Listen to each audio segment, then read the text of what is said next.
Y me puse a llorar, ¿no?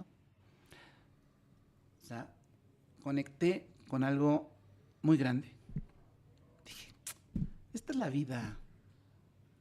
Aquí está la felicidad, el sentido de la vida, aquí está lo que buscas, aquí está el éxito. Al día siguiente, porque eso fue un fin de semana, llegó ella y ya frente al grupo me dice, ¿qué crees, Jesús? Ya apareció tu papá. Y que me lleva un sobre amarillo con fotos, datos de mi papá biológico. Ahora, esa herencia que yo recibo, que tú recibes, de ahí, con el trabajo de conciencia, tú dices, a ver, me dieron esto, ¿qué me sirve a mí para mi vida de aquí en adelante con esto? ¿Qué no me sirve? Y lo que no me sirve, lo agradezco y lo tiro, con mucho amor. Bye. Esta parte a mí no me funciona. Me funciona esto que me dio mi abuelo y mi madre, mi abuela y mi papá. Hola, buenos días, bienvenidos a Hasen Café, en un capítulo más de Sembrando Semillas. Hoy con un gran invitado, mi estimado Jesús Piña. ¿Cómo estás?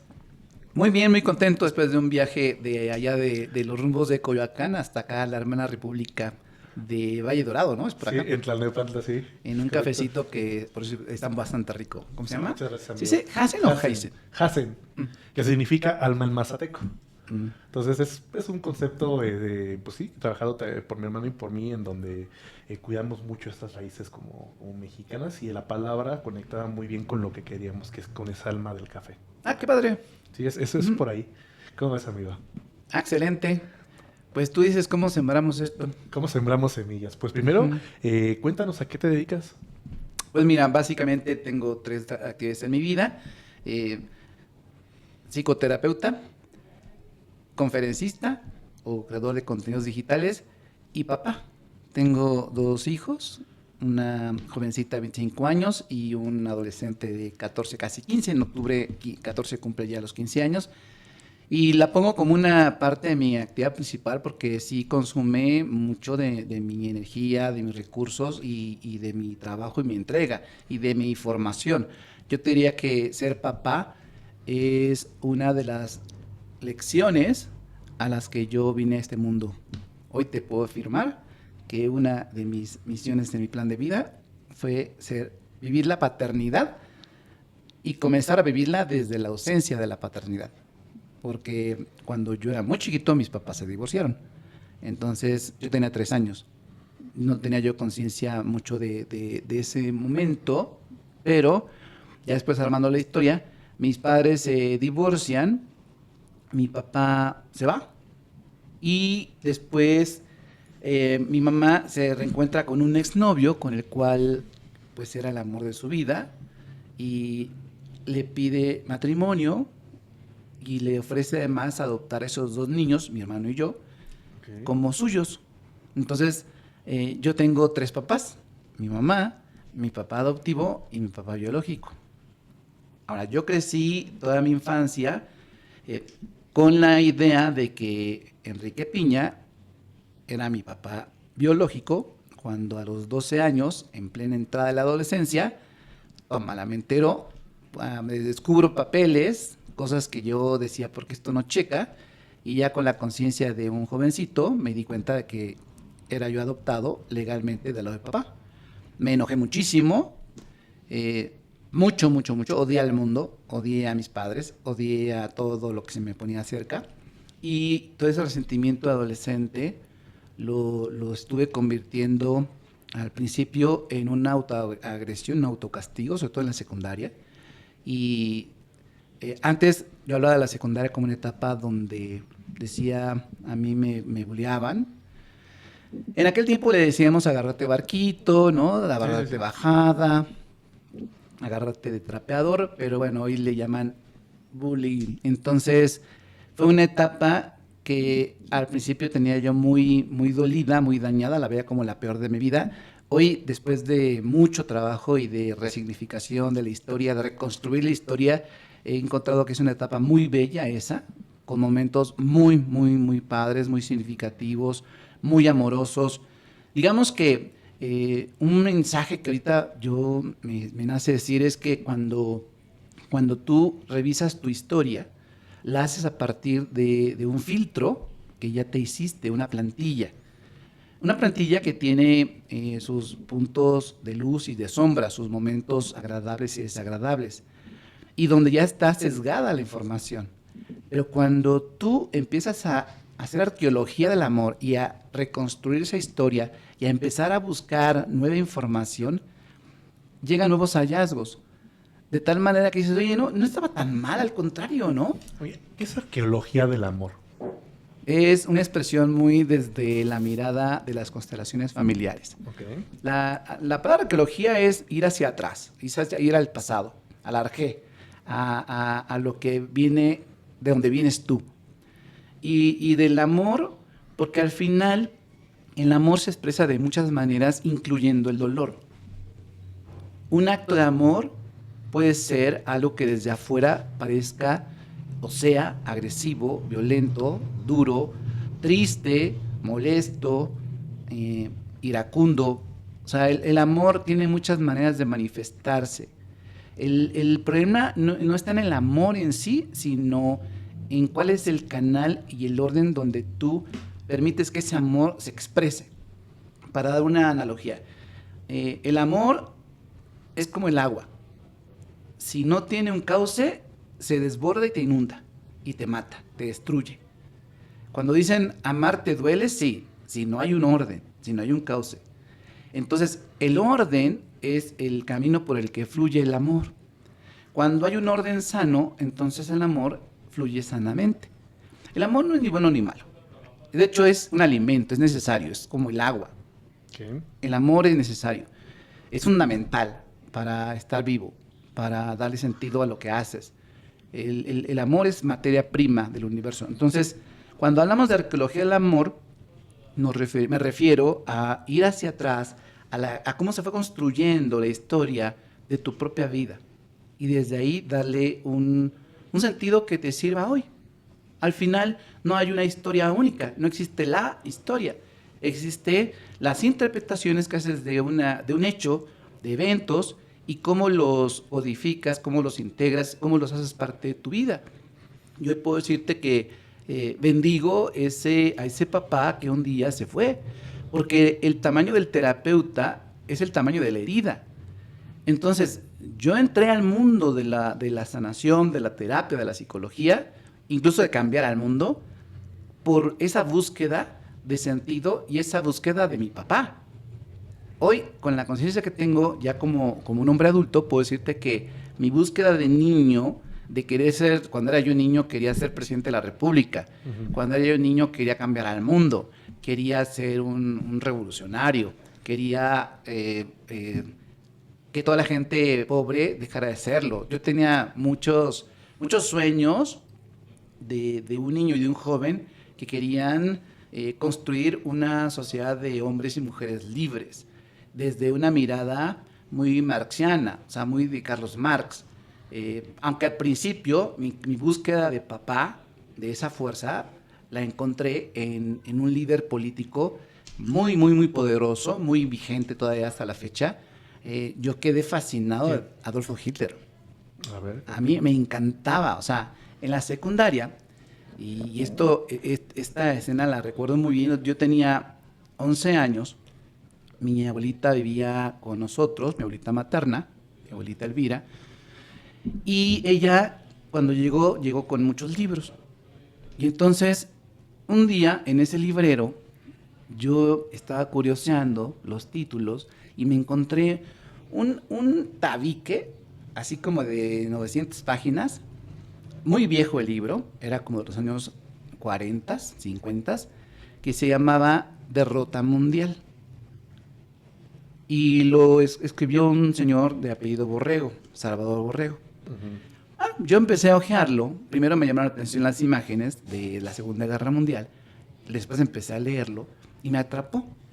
La visión de ese libro es una visión a favor del fascismo.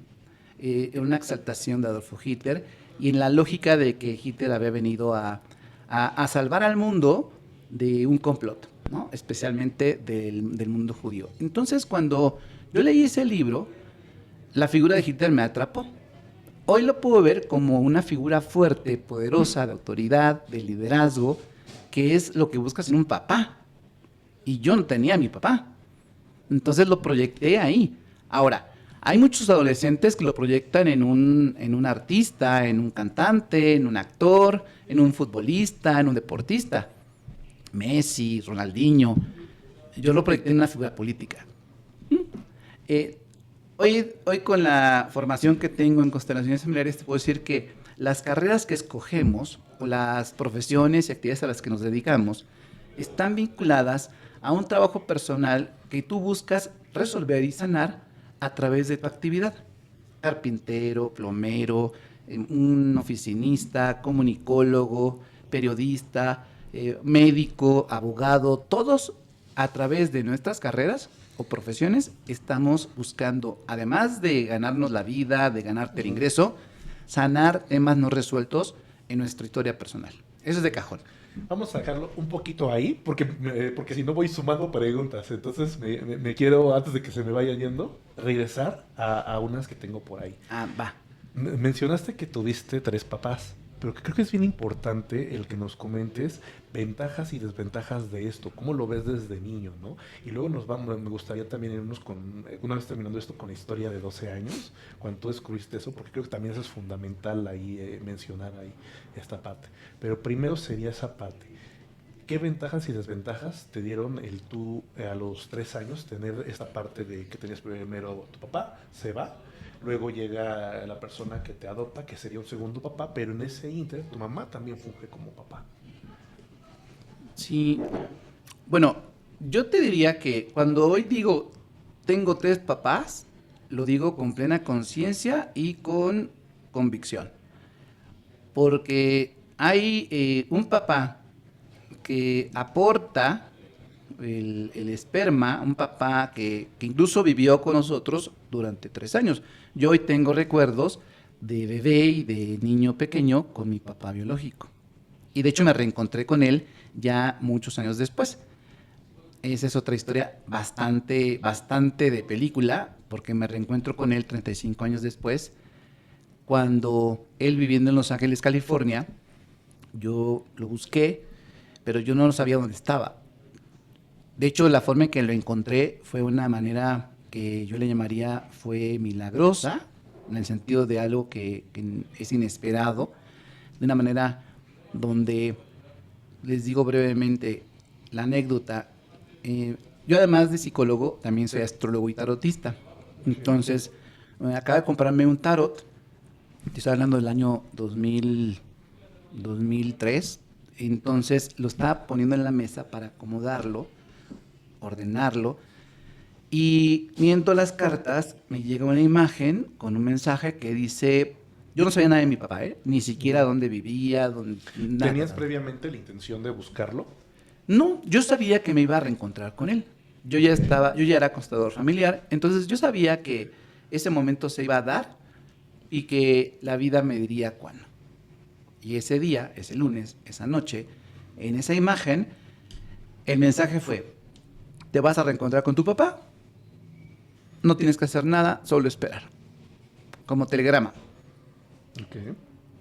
Dije, ok, fue un lunes. El sábado siguiente yo di un taller sobre el eneagrama, que es otro de mis temas que más me encantan, el eneagrama, aplicado a la vida. Es como yo lo uso, más que por tipos de personalidad. Y entonces, en ese taller, en la hora del receso, yo les dije al grupo, fíjense que mi papá biológico se llama, o se llamaba, no sé, Celestino de Jesús Cuauhtémoc Paredes Flores. Y un asistente levanta la mano y dice, ¿repite su nombre? No es un nombre como muy... No, pues es muy raro. Exacto. Y se llama Celestino. No, déjate eso, de Jesús Cuauhtémoc, o sea... Paredes Flores. Ajá. Y entonces dice, oye, no estoy segura, pero la familia de mi novio se apellida Paredes Flores. ¿No será algo tuyo? Dije, no sé, tiene 35 años que no lo veo. Entonces dijo, déjame averiguar. Al día siguiente, porque eso fue un fin de semana, llegó ella y ya frente al grupo me dice, ¿qué crees, Jesús? Ya apareció tu papá. Y que me lleva un sobre amarillo con fotos, datos de mi papá biológico. Y yo, wow. Cuando saco la primera foto y lo veo, era yo. Dije, no, yo, pero con canas. Dije, wow. O sea, soy igualito a él. ¿Y qué sentiste? ¿Cuáles fueron las emociones que te llegaron en ese momento? Me conmovió. O sea, me emocionó mucho porque mi niño, de pronto, es como si hubiera llegado el Día de Reyes. Que llegas al arbolito, quitas tus zapatos, abres el regalo y wow, te trajeron lo que tú querías. Mi niño anhelaba reencontrarse con ese papá. Lo Y anhelaba. justamente a eso quería llegar, ¿no? Porque a veces se pudiera pensar de que hay una distancia por X o ya no vamos a tocar este tema, pero hubo un distanciamiento, pasa tanto tiempo y puedes tomar muchos caminos, muchas decisiones, ¿no? Como estar enojado, verlo y enojarte más. O sea, por eso te quería preguntar esa parte, pero creo que siempre va a haber esa parte de ese amor o de esa conexión que hay con un papá biológico, ¿no? Sí, mira, cuando ya me reencontré físicamente con mi padre, que además eso fue también otra historia, porque resulta que él vive en Los Ángeles, California, y en ese tiempo él no tenía todavía, digamos, tenía la residencia, pero no podía salir de los Estados Unidos y venir a México. Okay. En ese momento yo tampoco tenía visa gringa. Yo odiaba a lo gringo. Después entendí que mi odio y rechazo a todo lo norteamericano era dirigido a mi papá. Pero tú no sabías dónde estaba. Pero el alma sí lo sabe. O sea, tu alma sabe muchas cosas más de las que tu mente o tu parte consciente sabe. Y entonces tú vas desmembrando eso para conectar conciencia con alma, o sea, mente consciente con alma, o no necesariamente. No entendí la pregunta. Ajá, o sea, hay cosas que tu alma sabe y que después tú vas entendiendo, así como pusiste el ejemplo, ¿no? De que yo no sabía por qué odiaba esta parte americana, después me di cuenta o conecté que fue por esa parte de que pues, tu alma sabía que estaba allá y por eso había ese odio. Entonces mi pregunta es que si realmente estamos como en esa búsqueda de saber por qué hacemos lo que hacemos, desde la conexión consciente o mente con alma, así como tú lo descubriste, o no necesariamente. Desde una mirada esotérica, tu alma, antes de encarnar, hace un plan de vida. En ese plan de vida se establecen también los vínculos, o vamos a llamar los acuerdos o contratos, con otras almas que también tienen un plan de algo que quieren aprender en este mundo. La Tierra es un planeta escuela. En ese plan, mi alma y el alma de mi papá biológico acordaron que él, cuando yo fuera chico, se iba a ir, se iba a separar de mi mamá y yo iba a quedarme con una herida de abandono, de traición y de rechazo. Y desde ahí construirme en mi propia identidad y hacer mi camino y desde ahí empezar a servir y acompañar a otros en su propio caminar. Bueno, en ese plan de vida pues se va ejecutando, tu alma lo tiene muy claro. Nuestra parte consciente, la parte, vamos a llamarle, de mi cerebro, de mi mente, pues se mueve con lo que tiene a la mano en la parte consciente, pero hay también otro lado, que es lo inconsciente, donde está toda la memoria, los recuerdos. Entonces, tanto a nivel psicológico como a nivel espiritual, tu alma tiene la información de ti y de todo tu sistema familiar. Incluso genéticamente, sí, yo tengo la información de la familia de mi papá y yo no conocí a mis abuelos físicamente, ya habían muerto. Pero yo toda su historia la tengo en mis genes, si le pongo número, en un 25% por cada abuelo. Son 4 abuelos, 2 de mamá, 2 de papá. Entonces, la mitad de mis genes tienen historia acumulada de la línea paterna. Y esa ahí está. Y se va reproduciendo y va saliendo. E incluso en gestos, formas de caminar, maneras de relacionarte, de reaccionar, formas de amar, formas de generarte el dinero, maneras de cuidar tu salud. Y ahí es donde entonces las constelaciones familiares te dan mucha luz de qué estás tú repitiendo de tu historia. Como decía Ortega y Gasset, yo soy yo y mis circunstancias. Y las circunstancias tienen que ver con personas, con historias, con tragedias, con bendiciones, con maldiciones. Y todo eso está en mí.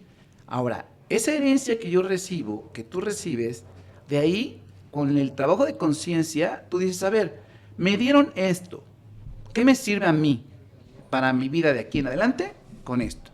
¿Qué no me sirve? Y lo que no me sirve, lo agradezco y lo tiro, con mucho amor. Bye. Esta parte a mí no me funciona. Me funciona esto que me dio mi abuelo y mi madre, mi abuela y mi papá.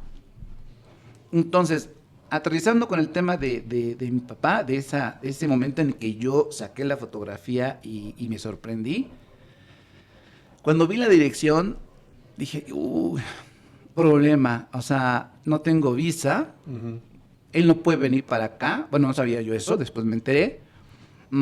Para esto me decía esta chica que dice, qué impresión, ¿no? Que de repente, porque ella fue a tomarse curso solamente por ese día. Okay. Y además ella estuvo de novia de mi primo, porque al final su novio, mi primo... ¿Es hijo de un hermano de tu papá o cómo? De una hermana, o sea, de mi tía. Entonces, resulta que su novio era mi primo, bueno, es mi primo, ¿cómo le llaman? Mi primo... Bueno, hermano. Mi primo hermano. Y duró nada más 3 meses de novia con él. En ese inter ocurrió esta escena. Fíjate qué interesante historia. Forma del plan de vida. Parte del plan ¿Y de cómo vida. te contó esta chica cómo reaccionó cuando les pregunta a ellos? Bueno, de lo que me contó es que primero le dijo a su novio, oye, ¿tú tienes un tío que se llame Celestino? Y le preguntó, Jorge Elías se llama él, dijo, ¿cómo sabes con el nombre de mi tío? Ya le contó. Dice, ¿en serio? Y ya entonces contacté primero con mi tía y después directamente con mi papá por correo electrónico, porque en ese tiempo no había WhatsApp, no había todavía la tecnología que hoy tenemos, entonces era por correo electrónico. Y ahí fue cuando me explicó que él no podía salir de los Estados Unidos y empecé a conectar muchas más cosas. Él vive en la ciudad de Los Ángeles, en una ciudad que lleva el mismo nombre que mi abuela, su mamá. Mi abuelita paterna se llamaba Ángeles. Okay. Mi papá vive en la ciudad de Los Ángeles. Y cuando yo viví en un monasterio benedictino, durante 6 meses, el monasterio se llama Nuestra Señora de Los Ángeles. ¿Cómo ves? Todos los nombres, los números, las situaciones, los eventos, las aparentes casualidades, forman parte de un plan maestro más grande, un plan divino que tiene que ver con lo que hoy estás haciendo aquí. Incluso el que tú y estamos platicando hoy en este día y ustedes nos estén viendo es porque hoy hay un mensaje para ti, para mí y para los que están aquí presentes. Un mensaje que va más allá de lo que sería, digamos, el tema, el pretexto. Ok. Pues está súper interesante y me quedo ahí como pensando. Y bueno, sí voy a hacer esta pregunta para no cambiar esta esencia. En esto que nos dices, donde todo está conectado y donde vamos como que preparándonos para esa parte, ¿cómo lo puede interpretar la gente? ¿No? Porque lo podemos ver como que, pues entonces pues prácticamente por donde me mueva me van a pasar cosas que me conecten. O sí tiene que haber un esfuerzo de parte de nosotros. No sé si ya estás haciendo preguntas bien chingonas. La verdad, haces preguntas muy buenas. Cada pregunta que has hecho podría ser una conferencia completa, una masterclass. Gracias. Bueno, así que súper bien por esa parte. Mira, cuando entré en contacto por primera vez en mi vida con la astrología, fue porque yo quería que me leyeran mi carta astral. Yo no tenía ni idea de qué era eso. Te estoy hablando del año 2000.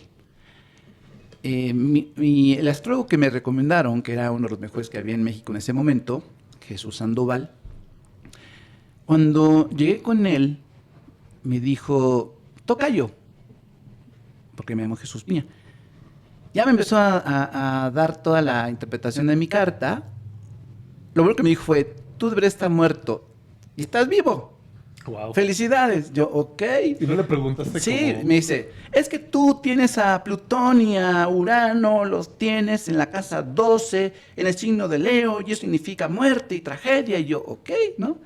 Yo no tenía ni idea de cómo se llamaban los signos zodiacales completos. Sabía que eran 12 y que yo era Géminis y nada más. Pero cuando él empezó a hacer todo un trabajo de interpretación, mi corazón se abrió y dijo, yo quiero aprender esto.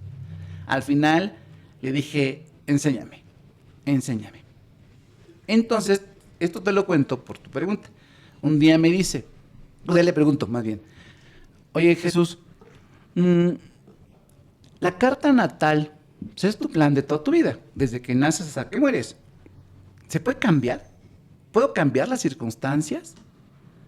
Y me dijo, depende de tu nivel de conciencia. Hay dos variables, destino, libertad. En el destino, todo está ya planeado por ti mismo, ¿eh? Tu alma lo decidió en su plan de vida y simplemente lo vas reproduciendo aquí. Lo podríamos ver como una parte, como un imán, ¿no? Donde te va jalando y tú crees que lo estás haciendo tú de manera consciente, pero realmente estás siendo como atraído. Somos unos títeres, o sea, incluso te diría que ya hablándolo a un nivel más de contexto histórico, económico, nos creemos libres, nos hacen creer que somos libres. Vivimos en un mundo en el que estamos condicionados hasta las manitas. Todo lo tenemos, está bajo control y nosotros no nos damos cuenta. El gran engaño de este mundo, o uno de los tantos engaños de este mundo, es que te hacen creer que eres libre cuando eres más esclavo que los esclavos. Por eso un acto de liberación, primero, es reconocer tus cadenas y verlas. Ya cuando alguien dice, estoy viendo mis cadenas, ya está al otro lado. Y ya no es parte del destino, ya se pasó a la parte de libertad. Bueno, volviendo con el destino. Destino es el plan que ya está marcado. Digamos, los condicionamientos que ya traes, el guión que traes, los patrones de conducta, la programación mental, los sesgos cognitivos, todo lo que ya traemos ahí como algo que vas a repetir. En la libertad, tú eliges entre varias opciones para dónde quieres ir, y para llegar a ese nivel necesitas tú un nivel de conciencia. A mayor conciencia, mayor libertad. A menor conciencia, más destino. Okay. Y diría uno, pues qué padre, ¿no? Qué chingón. Trabaja la conciencia. Pero el trabajo personal de conciencia es muy difícil, muy doloroso al principio y sobre todo muy en solitario. Okay, Matrix. Ahorita quiero tocar esa parte, pero mencionaste, uno diría, pues qué padre, me voy a conciencia, pero yo creo que muchos diríamos, más que qué padre, bien consciente, diríamos, eso no es cierto, yo soy consciente, yo estoy decidiendo hoy, ¿me explico? Entonces, y a veces sí creo que a veces creemos que estamos eligiendo y a veces como lo que tú nos dijiste con el ejemplo de Estados Unidos, ¿no? Hay una razón del por qué eso, que tal vez no tenemos esa conciencia y ahí es donde cuando, como tú bien lo mencionas, empiezas a trabajarte más, empiezas a descubrir esos pequeños detalles, ¿no? Pero aquí lo que yo quiero tocar es qué pasa o cómo ayudas o cómo esas personas que no tienen ese nivel de conciencia y que ellos creen que lo tienen, que nos están escuchando y te dicen, no, eso no es cierto. Yo estoy claro de que lo que estoy haciendo es mi máximo nivel de conciencia. Cuando ellos están, o cuando nosotros estamos en ese punto, digámoslo un poco cerrado, ¿cómo puedes trabajar para realmente empezar a tener un nivel de conciencia? Porque tú estás cerrado y tú crees que lo tienes. Cuando alguien me dice, no, yo tengo muy, muy desarrollada mi conciencia, yo sí decido por mí mismo, yo soy muy libre y yo decido lo que se me dé la gana. Bien, ¿a qué discuto? O sea, de entrada. Pues sí, o sea, si el primer momento para un cambio es que la persona quiera cambiar. Si ella cree que está bien, pues ¿para qué te metes? Es como meterte de mártir y acabas crucificado. Si Pues voy a ayudar, primero que me lo pidan y se dejen ayudar. Si no quieren ayuda no pedida es agresión. Ok, interesante. La otra parte, aquí yo me recordaría a Sócrates cuando él dice, yo solo sé que no sé nada. Es una frase muy esotérica.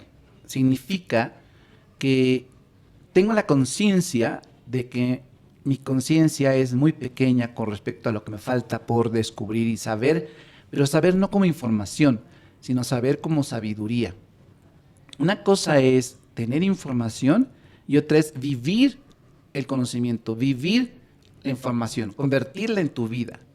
Mucho de lo que tú haces con tu programa, que es conectar con personas que están viviendo lo que creen, que son congruentes y dan testimonio de que si dicen yo creo en esto, no lo dicen, lo viven. Exacto. Ahora, tener conciencia es tener también una actitud y un valor que es fundamental en el mundo y en la vida, que es la humildad. Darte cuenta de que yo digo que soy consciente, pero de la partecita que yo alcanzo a ver. Yo no alcanzo a ver lo que está atrás de mí. Tendría que voltearme. Y al voltearme dejaría de ver este otro lado.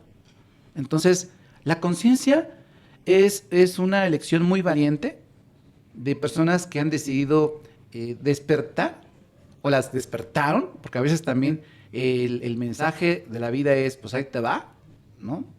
Entonces tú a veces lo elegiste, a veces te empujaron y a partir de ahí abrir muy bien los ojos. Ahora, ¿el camino de la conciencia es el mejor camino? No, no para todo el mundo, no para todo el mundo.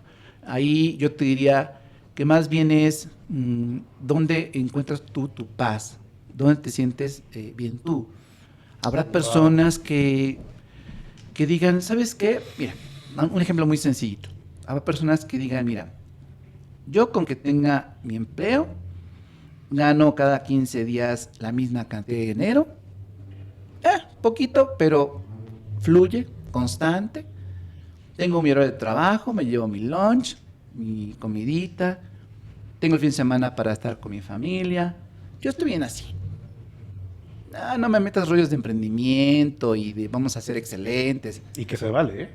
Totalmente. Divina mediocridad. O sea, al final el punto es donde te sientes pleno tú. El problema es que vivimos en una sociedad que es muy, muy dicotómica. Todo lo parte. O es esto o es lo otro. O eres feliz o eres infeliz. O eres emprendedor o eres empleado. Y este es el mejor camino, este es un peor camino. Pues no hay un mejor camino. Es el camino que a ti te convenga. Incluso el camino que desde afuera tal vez no te dé el reconocimiento y el éxito que el mundo esperaría de ti.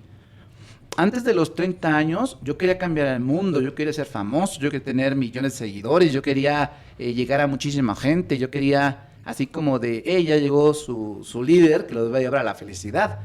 Yo tengo doble formación, sociólogo y psicólogo. Uh-huh. Primero hice la sociología.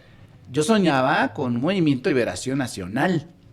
Mi corazón está a la izquierda todavía, nada más que está a la izquierda política, y sigo creyendo en sociedad de justicia, de igualdad, de libertad, pero ya con un nivel de madurez que te permite ser realista, que sí se puede, que no se puede. Cuando yo estaba chavito, 20 años, pues era más voluntarioso, más arrebatado.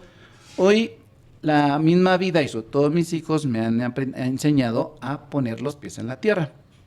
Bueno, hay una anécdota que me gusta platicar, que es cuando nace mi bebé, Maya, que ahora es de 25 años, eso fue en el año 2000.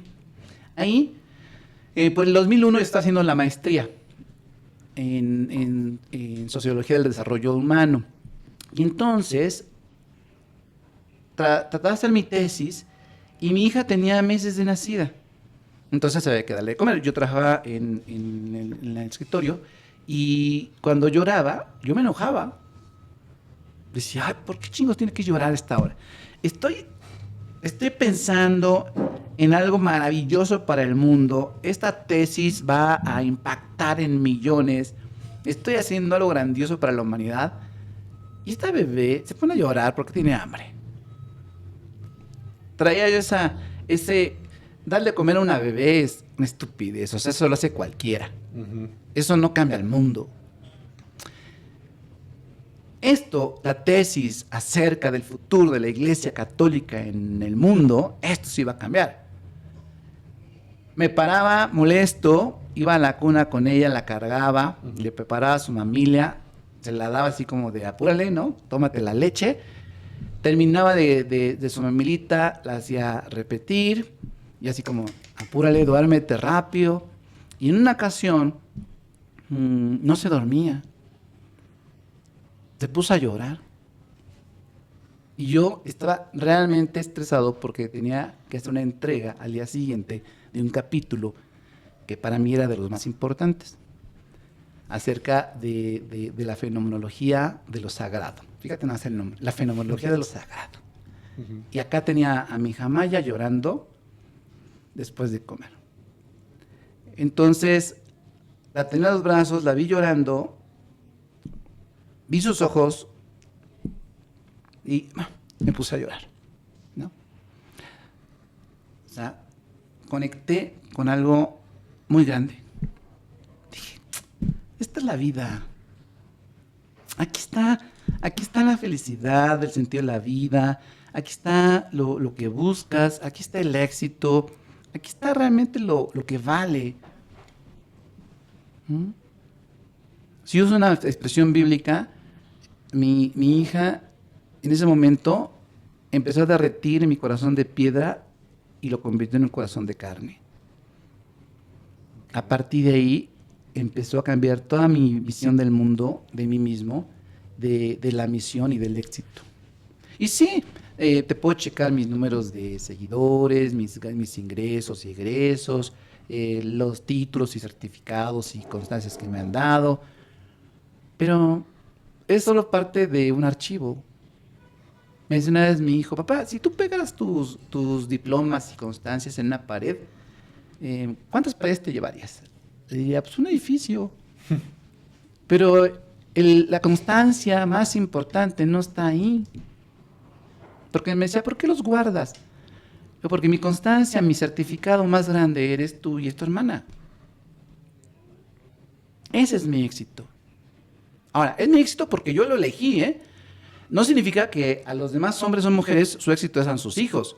O sea, es una mamada cuando le dices a una mujer o un hombre que su misión de vida son sus hijos.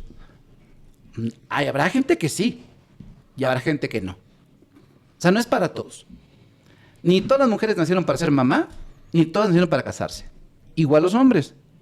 Al final, tú eliges. Yo tuve el punto en el que podía haber decidido dejar a mi hija chiquita y repetir la historia de mi papá y de mi abuelo.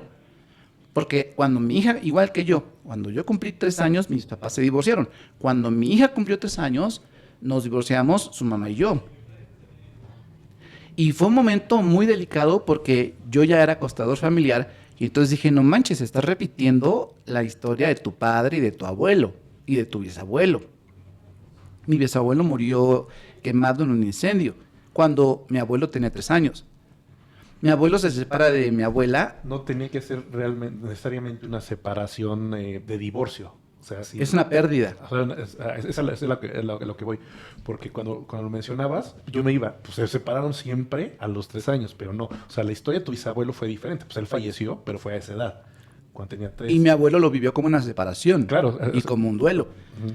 Cuando mi abuelo se separa de mi abuela, Él sí se separa igual divorcio. no, se separa, mi papá tenía 3 años y mi abuelo se va con otra mujer, tiene 2 hijos más con ella, luego regresa con mi abuela, le pide perdón, la abuela lo acepta y se vuelven a unir y luego tienen otros 2 hijos. Mi papá, que fue el protagonista del momento de la separación, acabó muy enojado con mi abuela porque fue como una traición. ¿Cómo vuelves con ese cabrón, no? Que te dejó. Y vas armando historias. Después mi papá se divorcia de mi mamá se separan. Ajá. El divorcio fue 2 años después. Se separan cuando yo tengo 3 y yo me separo a los 3 años de edad de mi hija. Cuando caigo en la cuenta de lo que está pasando, una parte me dijo, a ver, ok, la separación pues ya está hecha. Ahora, falta la parte del abandono. ¿Qué decides, Jesús Piña? ¿Te alejas de tu hija o te acercas a ella? Y una parte de mí es, cuando tomas conciencia de eso, te das cuenta de las fuerzas que hay adentro. Una fuerza decía, vete, vete, vete, vete, vete, y otra fuerza decía, no, acércate, acércate. Y era como de, en este momento, lo que yo decida va a marcar mi vida y la de mi hija. Y dije, papá, abuelo, bisabuelo, igual que ustedes, yo me separé de mi pareja. Pero a diferencia de ustedes, y en su honor, yo me entrego a mi hija. Yo me quedo con mi hija. Ustedes se fueron, pero yo me quedo. Y lo hago por amor a ustedes y en honor a ustedes. Romper sin romper. Ustedes lo hicieron de un modo, yo honro ese origen, pero a partir de hoy lo hago diferente. Tan diferente que no solamente me quedé con mi hija, sino 10 años después nace Miguel Ángel, pero para ese tiempo ya estaba yo divorciado, yo tenía mucho contacto con, bueno, lo tengo todavía, es mi mejor amiga actualmente, y ella queda embarazada con otra persona, tienen al bebé, se separan, ¿y qué crees? Pues que yo adopto al niño como mi hijo. Que fue algo también que tú viviste. Ajá. Además, cuando lo adopté como mío, conscientemente, fue en el 2010, cuando él nació. Ese fue el año en que me reencontré físicamente con mi papá biológico en Los Ángeles. Y cuando el reencuentro iba a ser en diciembre del 2010. Y por el mes de julio, su mamá, mi hija, que ya tenía 10 años, y yo, tramitamos el pasaporte y luego tramitamos la visa norteamericana. Ahí estaba ya embarazada ella, tenía unos meses. Pues entonces, tus hijos sí son hermanos biológicos de mamá. Ajá. Okay. Y fíjate esta escena, porque cuando fuimos a la embajada gringa a tramitar la visa, bueno, pues yo trabajo por mi cuenta y llevaba pues estados de cuenta, con documentos. Dije, a ver si me dan chance de pasar con esto, ¿no? Uh-huh. Yo voy abierto. Si es para mí, será. Julio. Llegamos a la embajada y cuando pasé primero yo, el cónsul me dijo, ¿a qué quiere ir a los Estados Unidos? Le dije, mi hija tiene 10 años. Sigue siendo una niña.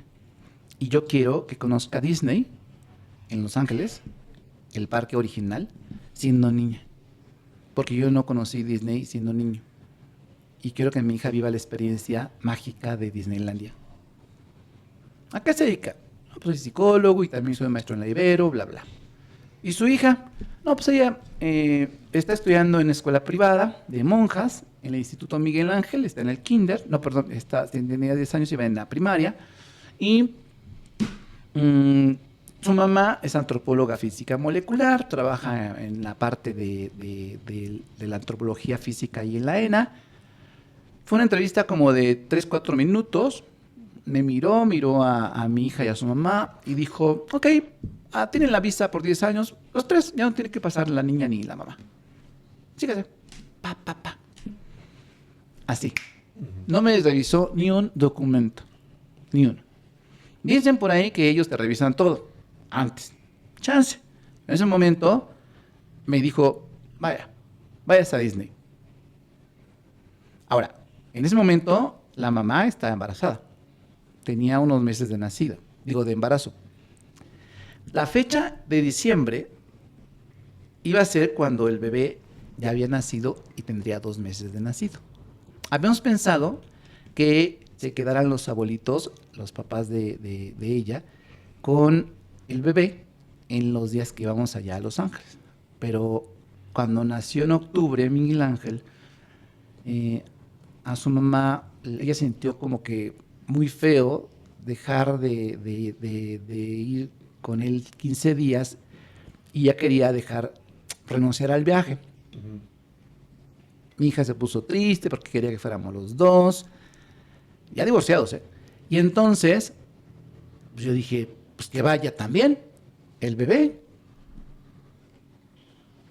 Íbamos a salir el 14 de diciembre y para el 1 de diciembre, que le dije, pues nos lo llevamos, pues el pasaporte se tramitó así, de volada, el mismo día.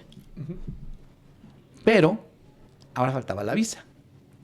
Ella me pidió sacar la cita, o eran por teléfono, no había por llenar formularios en internet.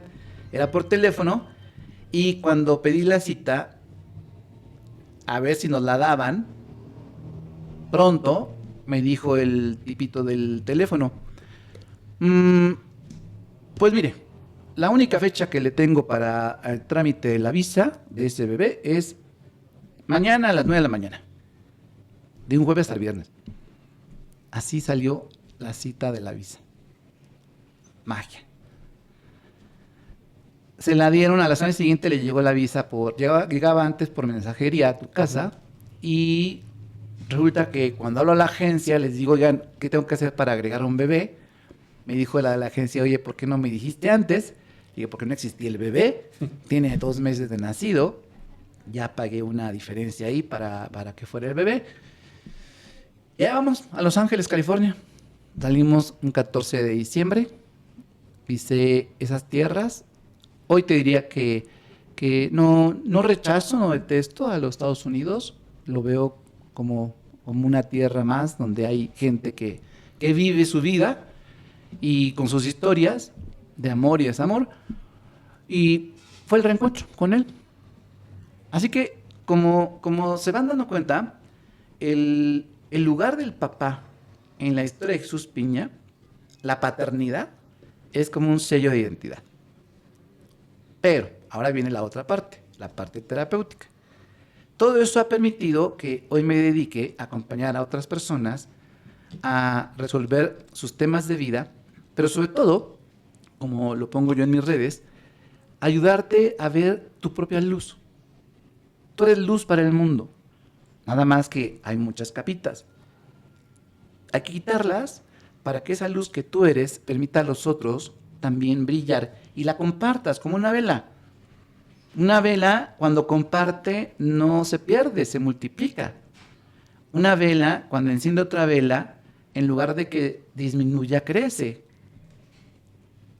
Bueno, mi labor en el mundo es ayudar a las personas a ver su propia luz y desde ahí compartirla en sus espacios, con sus comunidades, con su gente, especialmente con su familia. Y en ese sentido, 2 de mis maestrazos son mis hijos. Claro, totalmente. Ahí también tendré una lista de anécdotas brutales con mis hijos. Y cuando digo mis maestrazos, no es el típico rollo de, no, es que mis hijos me han dado mucha luz sobre mi lugar de papá. No, hablo de enseñanzas duras, fuertes, con respecto a cómo vivo la vida, qué es lo que hago. Me acuerdo de una ocasión en que mi hija me dijo, papá, tú eres gordofóbico. Yo me saqué de onda, ¿no? Porque según yo no, dije, no, yo soy muy inclusivo, yo incluyente y aparte acepto a todo mundo. Dijo, es que haces comentarios que sutilmente son discriminatorios y que me saca la lista. Cosas que yo decía, sí las he dicho, pero no era consciente de que eso era un comentario gordofóbico. Y entonces es donde entra la humildad. El aceptar y reconocer, ups, sí, ¿sabes qué? Lo voy a corregir. Un ejemplo. Yo estaba en el tema yo traía el esquema muy, muy, muy generalizado de que persona delgada, sana, persona gorda, enferma. Y eso es un prejuicio. Porque hay gente delgada, enferma, y hay gente que está gorda y está sana. Que te sobrepeso y no tiene ningún tema. No, incluso uso la palabra gorda, porque también era como, bueno, está pasado de peso, tiene sobrepeso, obesidad. Aquí puedes usar cualquier palabra. Está mal de gorda, ¿no? Porque gordo no es ofensivo. De hecho, cuando yo era niño, había mucha gente, incluso a mí, había tías que me decían, hola, gordo, ven. Sí, era muy clásico. ¿No? Ven, gordito.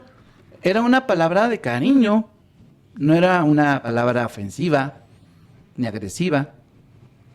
Bueno, así como eso, yo que me sentía el papá más presente del mundo, un día mi hijo en el kinder, venía yo manejando de regreso con él, y le estaba comentando de mi papá, que de repente lo sentía como ausente, como papá no presente, y me dijo mi hijo, a los 6 años, papá, tú eres también un papá ausente. Y yo, wow. ¿Me sientes así? Sí, papá. Según yo, el papá modelo presente al 100 y mi hijo de 6 me percibía como un papá ausente. Claro, él me estaba mirando con sus ojos y con sus medidas, yo me estaba mirando con mis ojos y con mis medidas. Entonces, lo que para mí ha sido una gran entrega, para él lo normal. ¿Y pero cuáles eran las medidas de él? Supongo que sí se las preguntaste, ¿no? Sí, una de ellas es que me decía que no trabajara tanto para estar más con él. Porque yo le decía, no es que tengo que trabajar, porque si no trabajo no gano dinero. Y ahí me caché repitiendo lo que mi papá adoptivo decía siempre. Ponía el trabajo por encima de estar con nosotros. Entonces yo decía, ay, pues es que pues no está con nosotros, no juega con nosotros, no ve la tele con nosotros, se la pasa trabajando todo el tiempo y cuando llega cansado. Y yo estaba repitiendo ese esquema. Y te voy a decir por qué te lo pregunto. Porque a veces se puede confundir. Te comentaba que hemos tenido también un podcast también de paternidad. Y justamente el papá que abandona es el que se fue, el que no está hoy, ¿no? Pero el papá ausente es el papá que sí está, pero que está ausente. O sea, y que da justo lo que tú me acabas de mencionar ahorita, ¿no? Que pues, no ve la tele contigo, que no está, que no juega. Está ahí, pero no está. Entonces está ausente, digámoslo así, que era parte de lo que tu niño te decía. ¿Y qué hiciste después? Cuando tú ves eso, supongo que hiciste como un análisis de que sí, que no, y como que hagas de decir, estaba repitiendo los patrones de mi papá adoptivo. ¿Qué hice con mi hijo? Tú Papá. contigo. No, ¿tú qué hiciste contigo cuando él te lo dice? ¿Hiciste algún cambio? Escuchar. Aquí, mensaje a todos los papás y mamás. Es más, mensaje para los adultos. Lo más importante cuando estás con niños o con adolescentes es escucharlos desde el corazón. Escuchar. En griego sería ausculta. Auscultar. ¿Qué es lo que hace un médico? Auscultar, o sea, escuchar a tu cuerpo. Escucha a los niños, escucha a los adolescentes desde el corazón. Y para eso, la vida te ha puesto 2 ojos, 2 orejas y una boca. Te ha puesto 2 ojos para ver más, 2 oídos para escuchar más y una boca para hablar menos. Escucha al otro, en este caso a los niños, y pregúntale, bueno, ¿tú qué harías? ¿Tú qué quieres? En lugar de empezar a contraargumentar, yo lo que le dije fue, ¿cómo crees, cómo te gustaría que fuera? ¿Qué te gustaría que hiciera? Y me dijo que me llevaras más veces al cine. Ah, está bien. Anotado en la lista. Uh-huh. Ir más veces al cine. Y al boliche. Él le encanta el boliche. ¿Y si lo hiciste, empezaste a ir más? Uh-huh. Sí, y sobre todo el boliche porque ahí él, no sé, él encuentra mucha paz, mucha fuerza. Es un espacio donde él, desde que era chiquitito, desde los 2 años, mi papá justamente fue campeón de boliche. Entonces cuando... Biológico. Sí, cuando ya él consiguió su ciudadanía, ya puede venir para acá, venir e ir. Viene de hecho 2 o 3 veces al año. Y la primera vez que pudo salir de Estados Unidos, pues nos encontramos y nos dijo, los invito al boliche. Miguel Ángel tenía 2 años. Agarró la ola más chiquita, la de número 6, y pues no la podía ni cargar. Uh-huh. Y en los boliches hay unos como resbaladillas en forma de dinosaurio. Uh-huh. Así que él dibujaba la bola y la aventaba y la dejaba ir. O tal cual, con sus manitas se hincaba y empujaba la bola. Y a partir de ahí le entró una fascinación por el boliche, que incluso me pidió comprarle una bola personalizada. Yo dije, ¿dónde fabrican bolas de boliche? Y ya me ves investigando en internet, encontramos un lugar donde las hacen a la medida. Ahí mismo ves cómo le hacen los hoyitos, cómo miden tus dedos. Él tenía ahí 8 años y le hicieron su bola para su edad, para su manita, a su medida. Y después, obviamente, kit completo. Oye, ¿me compras los pinos de verdad? O sea, pinos reales que usan en el boliche, profesionales. Y ahí me ves buscando y comprando pinos de boliche. En ese tiempo, cada pino costaba 400 pesos y en total fueron 10. Y así, él en el boliche encontró y encuentra un lugar de encuentro y contacto con él y conmigo. Porque al final el que normalmente lo lleva soy yo. Okay. Ahora, esto salió porque yo en lugar de pensar qué es lo que él necesita, le pregunté, bueno, ¿tú qué propones? ¿Tú qué opinas? Y así ha sido siempre. Antes de decir lo que yo creo, escucho, pregunto, ¿tú qué harías? ¿Tú qué propones? ¿Tú cómo lo ves? Y después elijo. Es que justamente o sea, al hacer eso, diste como ese clavo, ¿no? Porque la estrategia que estabas llevando antes, donde tú creías que eras como el papá no ausente, era desde lo que tú creías, que era no ser un papá ausente. Y cuando tú le preguntas a él qué es lo que quiere, pues encuentras ese camino donde que es para él no ser un papá ausente y ya lo conectas. No, es lo que yo veo, ¿no? De esta parte. Y aquí me gustaría ver porque se me surgió una pregunta ahorita que estás contando la anécdota de cuando estabas repitiendo el patrón de tu papá no biológico, de tu papá, ¿cómo lo llamaste ahorita? Tu papá Adoptivo. Ajá, de tu papá adoptivo. Entonces, ahí me surgió esta pregunta. Entonces, también se puede repetir así como venías de esa parte de las constelaciones familiares, donde tú repites patrones de tu familia, si alguien se integra a esta familia, en este caso tu papá adoptivo, tú puedes repetir también patrones que adquieres de alguien que no sea biológico, sino sea adoptivo. Sí, porque hay un refrán que dice, el que con lobos anda, a aullar se enseña. En este caso, cuando llega este hombre, Enrique Piña Zamora, llega a la vida de mi mamá, la de mi hermano y a la mía, él con lo que tenía en ese momento, con lo que él era, pues se entregó, hizo lo que pudo, con sus defectos, sus virtudes, con su luz y su sombra, nos dio un modelo, nos dio además su cariño a su modo. Él él ya murió, de una familia típica donde el papá está ausente, está presente, pero ausente de corazón, o sea, no conecta emocionalmente con los hijos. Él le enseñaron a ser un hombre fuerte, cerrado, que no llora, que lucha, que es el proveedor, que es el jefe de la familia, debe mantenerse siempre con la actitud de yo todo lo puedo, no mostrar debilidad. Y ese hombre que considera que amar a sus hijos es llevarles el dinero para la comida, para la escuela, para los libros, viene de una cultura donde el papá es un proveedor. Y entonces, ¿cómo demuestro mi cariño? Trabajando y llevando dinero a la casa. Ujú.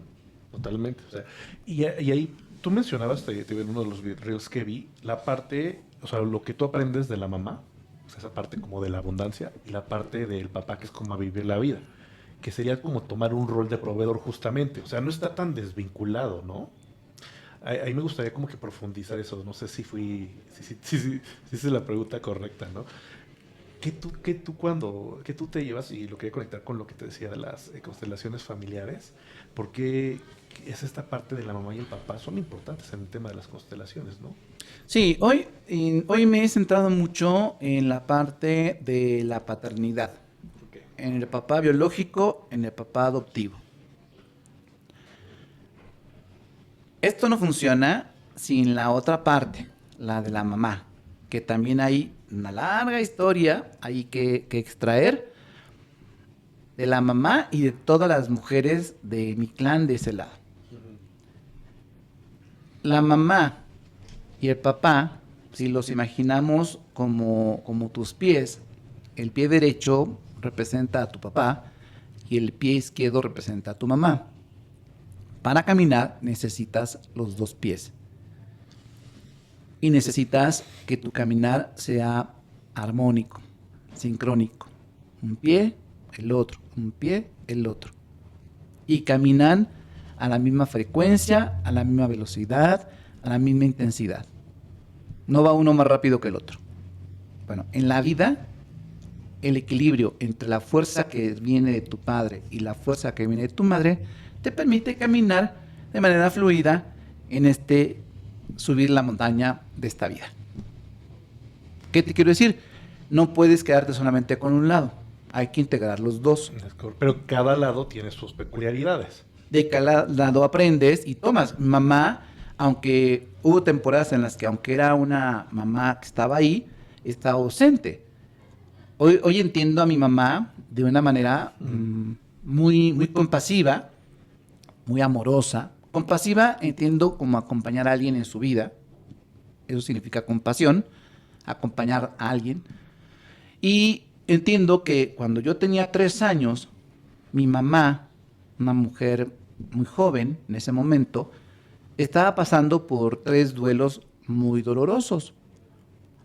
Había muerto su papá, mi abuelo, se había separado, divorciado de su esposo, mi papá biológico, y había muerto mi hermanita. Después de mí nació una hermanita que murió chiquita, así que mamá estaba en un triple duelo, en la misma época, y yo era un niño de 3 años. Entonces, me acuerdo, de hecho escribí un día un cuento que se llama ¿Dónde está mi mamá? Donde yo le preguntaba a mi tía me cuidaba, su hermana, mi tía Mireya, que también ya murió, en ese momento ya era una jovencita de 15 años. Y estaba haciendo las labores de una mamá, porque mamá estaba, porque además cuando nace mi otro hermano, él tenía 1 año de edad, nació enfermo y tenía el riesgo de morir igual que mi hermana. Mi hermana murió de bronconeumonía. Y mi hermano pasó mucho tiempo en el hospital infantil. Entonces, mamá se quedaba con él. ¿Quién se quedaba conmigo? Pues mi tía. Entonces, yo viví una ausencia de mi mamá. Yo le decía a mi tía, ¿y dónde está mi mamá? ¿Qué era mi mamá? Y hasta le pegaba con pataditas en sus piernas. Me cuenta mi tía que yo le pegaba con los pies porque pensaba que ella me estaba negando a mi mamá. En realidad mamá estaba, pues, en un momento bien complicadísimo. O sea, yo qué desmadre. O sea, muerto el padre, separada del esposo, una hijita que se le murió, y luego un enfermo. Sí, tener un tema de sufrir un cuarto duelo. Sí. Y luego yo chiquitín, 3 años. Ah. Entonces, te puedo decir que hubo una época en que sentí también una ausencia de mi mamá, afectivamente hablando. Eso me generó mucho rencor hacia ella. Okay. Que, bueno, después de muchos años de trabajo en terapia, en constelaciones familiares, en la carrera, en las formaciones que he tomado, en la experiencia de ser papá y también de conectar con mi mamá y de platicar, así la neta, abrirse de corazón con ella. Mamá, yo a ti de niño te sentí así, de niño me hiciste falta, me habría encantado un abrazo tuyo. Yo pensé que no me querías porque cuando yo me acercaba a ti, tú me decías, no, ahorita no me gusta, y me haces a un lado. No sí, quiero. Claro, como niños sí sentimos eso. Sí, yo decía, es que mamá no me quiere abrazar. Bueno, mi mamá viene de una familia donde el afecto no se expresaba con caricias, así como de abrazos, besos, apapachos, te quiero mucho. Todo eso va construyendo mi propia historia, y ahí la parte que te diría, la parte milagrosa es cómo convertir toda esa mierda en abono. Curioso cómo lo mencionas. Sí, ¿cómo conviertes tanta mierda en abono que permita que el suelo se vuelva fértil? Yo no puedo cambiar todas mis experiencias dolorosas de rechazo, traición, abandono, angustia, depresión, tristeza. No puedo cambiar todo lo que viví desde que nací hasta el día de hoy, pero lo puedo resignificar. Le puedo dar un sentido que sea útil para mí, y si es útil para los otros, que tomen lo que cada quien quiera. Ahí es donde yo me muevo actualmente. No, y tiene todo el sentido del mundo. O sea, realmente creo que pues así es. O sea, no es como que la teoría y tú quieras enseñar a través de la teoría, sino lo vives y esas emociones, ese sentir, creo que es lo que te puede o lo que te ayuda a poderlo compartir porque identificas esa emoción que está viviendo como alguien más, ¿no? Oye, de ahí te quería preguntar, tú mencionaste que a los 12 años, pues tú te enojaste cuando descubres que eres que eres adoptado, ¿no? Tú con Miguel Ángel repetiste el patrón, ¿cómo lo manejaste? No, fíjate que es algo bien bonito porque él desde el principio, desde chiquitín, mira, cuando él nace, todavía tuvo por ahí algún contacto con el papá biológico. Yo no lo veía como mi hijo, o sea, lo cuidaba, lo consentía, lo apapachaba, era lindo con él, ¿no? Cuando yo iba por mi hija para llevármela a mi casa los fines de semana, o cuando ya iba por mi hija a la escuela, yo la llevaba y la recogía del kinder, de la primaria y luego la secundaria, pues me lo encontraba. Y él desde pequeñín me decía, Jesus, Jesus, ¿no? Porque así me dice su mamá. Y yo le decía, bebé, hola bebé. No le decía hijo, ni él me decía papá. Pero cuando él llega a los 3 años de edad, en la fiesta de cumpleaños, se acercó y me dijo, Jesús, te quiero proponer algo. Yo, a ver, dime, bebé. Te quiero proponer que seas mi papá y yo ser tu hijo. Y va. A partir de ahí empezó a decirme papá y yo a decirle hijo. Él tenía 3 años. Cuando cumplió 9, porque pues yo, todo era su papá, menos en el apellido. Hasta que él me insistía mucho. Yo me resistía en esa parte, ¿eh? Me resistía. Cuando él cumple 9 años, algo en mí me dijo, ya, ¿qué esperas? Le dije, oye, ¿todavía sigues con la idea de que tengas mi apellido? Sí, quiero ser Piña, ¿no? Le propuso a su mamá. Fue un trámite rapidísimo porque no es un trámite de adopción. La mamá, cuando nació mi hijo, lo registró con sus apellidos.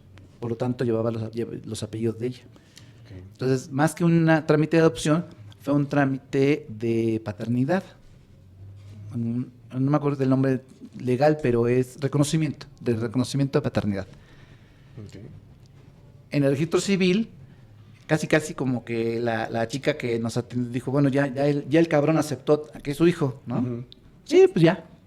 Ok, lo hizo en su computadora, a las 2 horas nos dijo, vengan en 2 horas aquí, fuimos a tomar algo y regresamos al registro civil y ya estaba el papelito provisional, había que pasar allá a Arcos de Belén, donde ya se hizo formalmente el acta, pero ya tenía mi apellido, ¿no? Y él muy contento. Él al principio decía que quería tener los apellidos, todos los de su mamá, los de su abuelo, los de su abuela y los míos. Uh-huh. Y le dijimos, no, bueno, mira, o sea, sí se podría, pero va a ser muy poco práctico para la vida que tengas 3 nombres, más aparte 12 apellidos. Así que al final, pues nada más lo dejamos con el Piña y el de su mamá. ¿Qué tal? Y cuéntanos cómo relacionas esta etapa donde tú vives todo esto justamente con la etapa que tú viviste de niño. ¿Cómo la conectas? Que ya desde las constelaciones familiares, ¿qué te dice? Más que conectar con la historia, conecto con el niño real que vive dentro de mí. Todos tenemos a nuestro niño interior, que no es una figura imaginaria, es una experiencia real. Es parte de tu ser físico, mental y emocional. Tanto en tu cerebro como en tu corazón tienes a ese niño presente, ese niño actuando. Nuestro corazón tiene neuronas iguales que la del cerebro. Cerebro y corazón están conectados. El corazón recuerda, piensa, tiene historia, tiene memoria, decide. Y Ahí hay guardado la experiencia de tu niño. Ese niño no está muerto, no quedó en el pasado, está presente. Entonces, conectar con tu niño interior porque está dentro de ti, es reconciliarte contigo y desde ahí aprender a ver que hay decisiones para el adulto y decisiones para el niño. Que decidir tener una pareja es del adulto. Decidir dónde voy a vivir es del adulto. Decidir en qué quiero trabajar es del adulto. Irte a comprar una paleta es del niño. Sentarte a no hacer nada en un sillón es del niño. Irte a jugar es del niño. Decir tonterías con tus amigos, decir pendejadas es del niño. Subirte a un columpio es del niño. Cada quien en donde le corresponde. Y el niño no toma decisiones de adulto, ni el adulto toma decisiones del niño. Y ambas experiencias, ambos niveles energéticos, vivenciales, los tienes tú. Entonces, no es, me acuerdo de mi niño chiquito cuando yo era de 3 años. No, ese niño está. De hecho, sé la edad de mi niño. Hay herramientas para identificar la edad que tiene tu niño actualmente. Eso no sabía. Sí, luego hacemos el ejercicio. Es bastante sencillo y bien contundente. Pero digamos, mi niño actualmente tiene 7 años.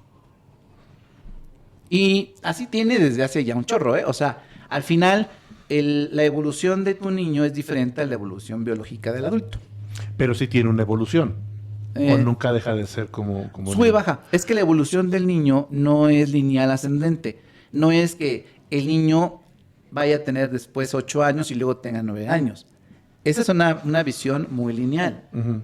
No, nuestro niño puede tener hoy 7 años y en 2 años más tener 5. Ok. Porque no lleva un camino lineal. Es que, pero te voy a ser muy honesto, ¿no? Cuando hablan del niño interior, yo, como tú dices, ¿no? Yo también creo en ese niño interior, lo sientes cuando tienes una decisión. Yo sobre todo, o sea, quisiera poner un ejemplo, ya me corregirás tú. Es como yo lo siento, ya me corregirás tú. Tú dímelo. Es como cuando el clásico, ¿no? Yo quiero que a mi niño no le falte lo que yo no tuve, ¿no? No sé si lo has escuchado, que es un dicho muy, muy común también. Creo que ahí viene desde ese niño que tiene esa experiencia y es el que te está diciendo esa parte, ¿no? Pero lo vi así como un niño, o sea, que te pasó de niño ya, pero sin ponerle una edad. Entonces me hace muy curioso que haya como, que sí haya como una edad, ¿no? Hace poco, un paciente, un hombre de 50 años, me decía, ¿qué puedo hacer yo por mi niño interior? ¿Qué puedo hacer con él? Y le dije, él tiene 2 hijos ya grandes. ¿Recuerdas qué hacías tú con tus hijos cuando eran niños? Uy, sí. Iba al cine con ellos, jugaba fútbol, los cargaba, los abrazaba. Él decía que los quería. Hacíamos videojuegos. Haz con tu niño lo mismo. Tú eres el proveedor del amor que tu niño necesita. Así que si tú quieres apapachar a tu niño, incluso físicamente, abrázalo a él. Dile que lo quieres, escúchalo. Ahora, si eres muy, muy duro, como muy cabeza dura, pues cómprate un muñequito de trapo que te guste, le pones tu nombre y físicamente va a representar a ese niño que llevas adentro, pero que tal vez tu cabeza cuadrada quisiera tener así como algo palpable. Okay. El muñequito es como la foto de tu hijo. No es mi hijo, pero es mi hijo. Sí, sí, sí. Y llevo la foto en mi cartera o la foto en mi escritorio. Y la veo y suspiro y le mando besos y lo abrazo. No es mi hijo, pero es mi hijo. Igual acá con tu muñequito de trapo. Es tu niño, pero no es tu niño. Nada más lo estás objetivando. Lo estás poniendo en algo físico para poderte experimentar sensiblemente. Lo que harías con un niño, hazlo contigo. Si tienes ganas de llorar, llora. No sé por qué lloro, pues vale madres, llora. te nace. Incluso puedes en una noche despertar porque hay una tormenta y están los truenos muy fuertes y eres un hombre de 45 años y te da miedo. Está bien, siente miedo, pídele a alguien que te abrace, prende la luz, Sí, no háblale a tu reprimir esas mamá. partes.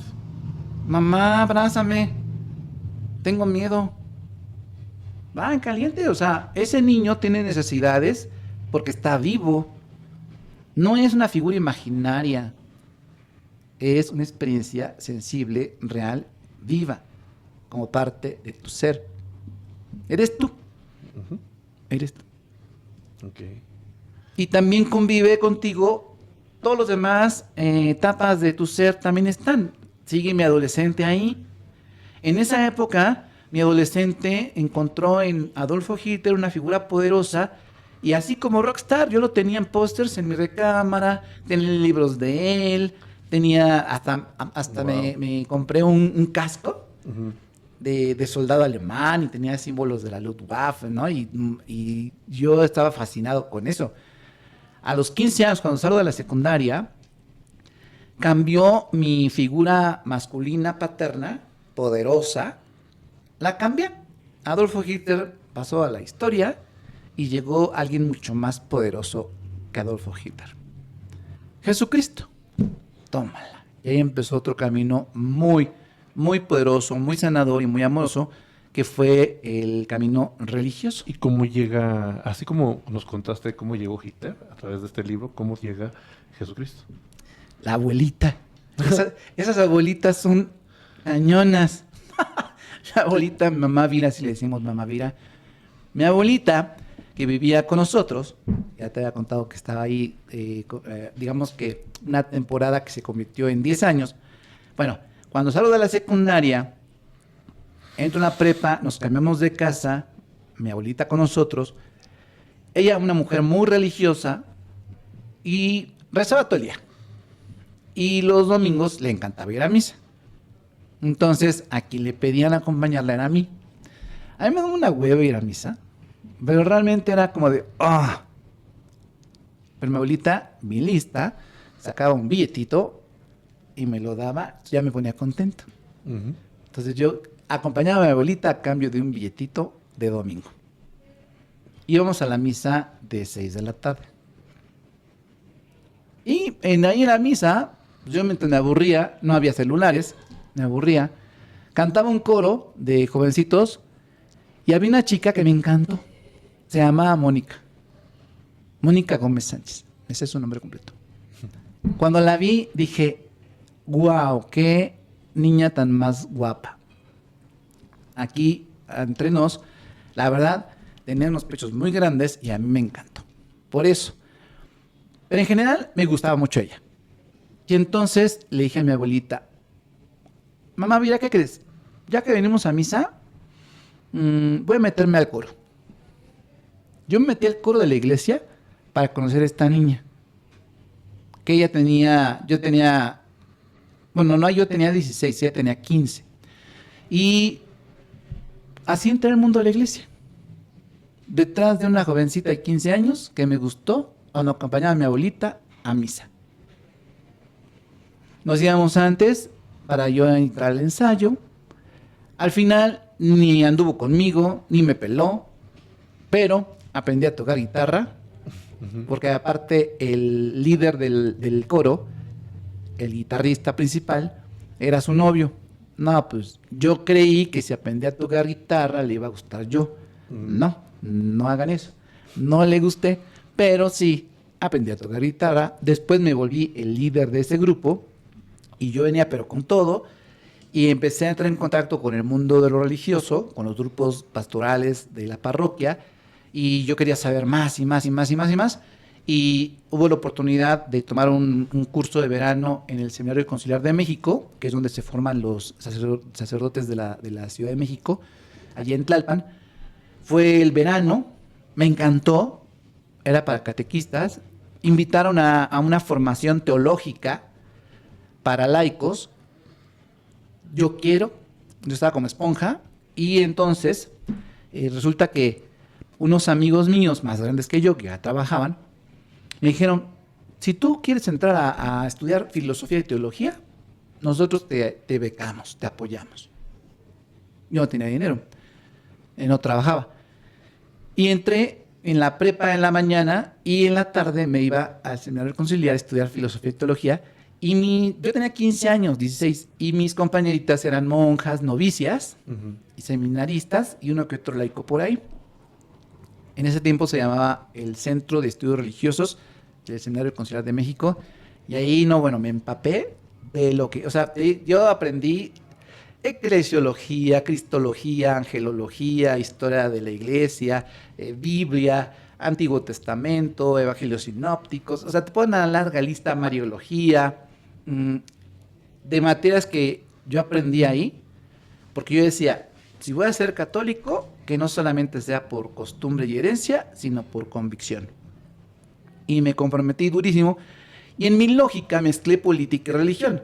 Yo soñaba con una revolución del amor, revolución por Cristo, en América Latina, y era una mezcla entre política y religión que hoy llamaríamos teología de la liberación, que fue una serie de movimientos muy, muy, muy presentes en los años 80 y 90 en México y en América Latina.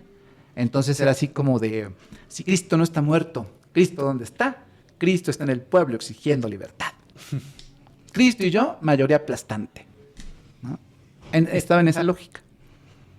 Y obvio, me metí a movimientos sociales, y cuando yo tenía 19 años, yo era conocido, muy conocido, en toda la zona de Coyoacán, en Los Pedregales. Por donde yo iba caminando, todo el mundo me conocía por la iglesia, sabía mi nombre, y me pedían consejo, opinión, me pedían acompañar aquí y allá. Incluso en aquel tiempo había un partido político que no existe ya, que me propuso si no quería ser diputado, candidato a diputado de ellos. Obvio, un partido que nunca iba a ganar, pero que al final para ellos lo importante era el financiamiento. Entonces yo no quise entrarle, dije no me gustaba el partido. Decía, no es de izquierda. Y no está de acuerdo a lo que yo creo. Y no me metí. Pero fue una época en la que yo era farol de la calle y oscuridad en mi casa. En mi casa ni me veían. Bueno, a los 18 años, mi papá no sabía si yo estudiaba. ¿Tu papá? Adoptivo. Adoptivo. Sí, ahí tenía 18 años. Sí. Y yo no sabía en qué trabajaba mi papá. En una ocasión en la universidad, aquí en CEU, me pidieron llenar un formato de trámite y ponían ahí nombre del papá, nombre de la mamá, ocupación y dónde trabaja. Y yo no sabía dónde trabajaba mi papá. Yo dije, wow, no sé nada de mi papá.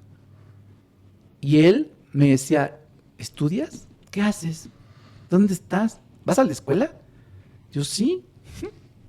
¿Tuviste hermanos del matrimonio de tu papá adoptivo y tu mamá? Sí, mamá y mi papá Enrique tuvieron después 2 hijas, que son mis hermanas actualmente. Siguen vivas. Y sí, nos llevamos muy bien, sobre todo con la primera.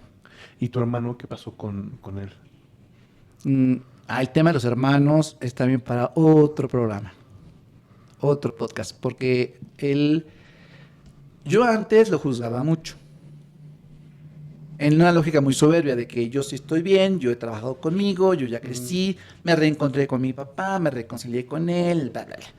Y él no quería. Cuando yo me reencontré con mi papá biológico, le dije, porque era papá también de él, es papá de él, le dije, ¿quieres conocerlo? Dice, no, yo nada más tengo un papá. Enrique Piña es mi papá. No hay más.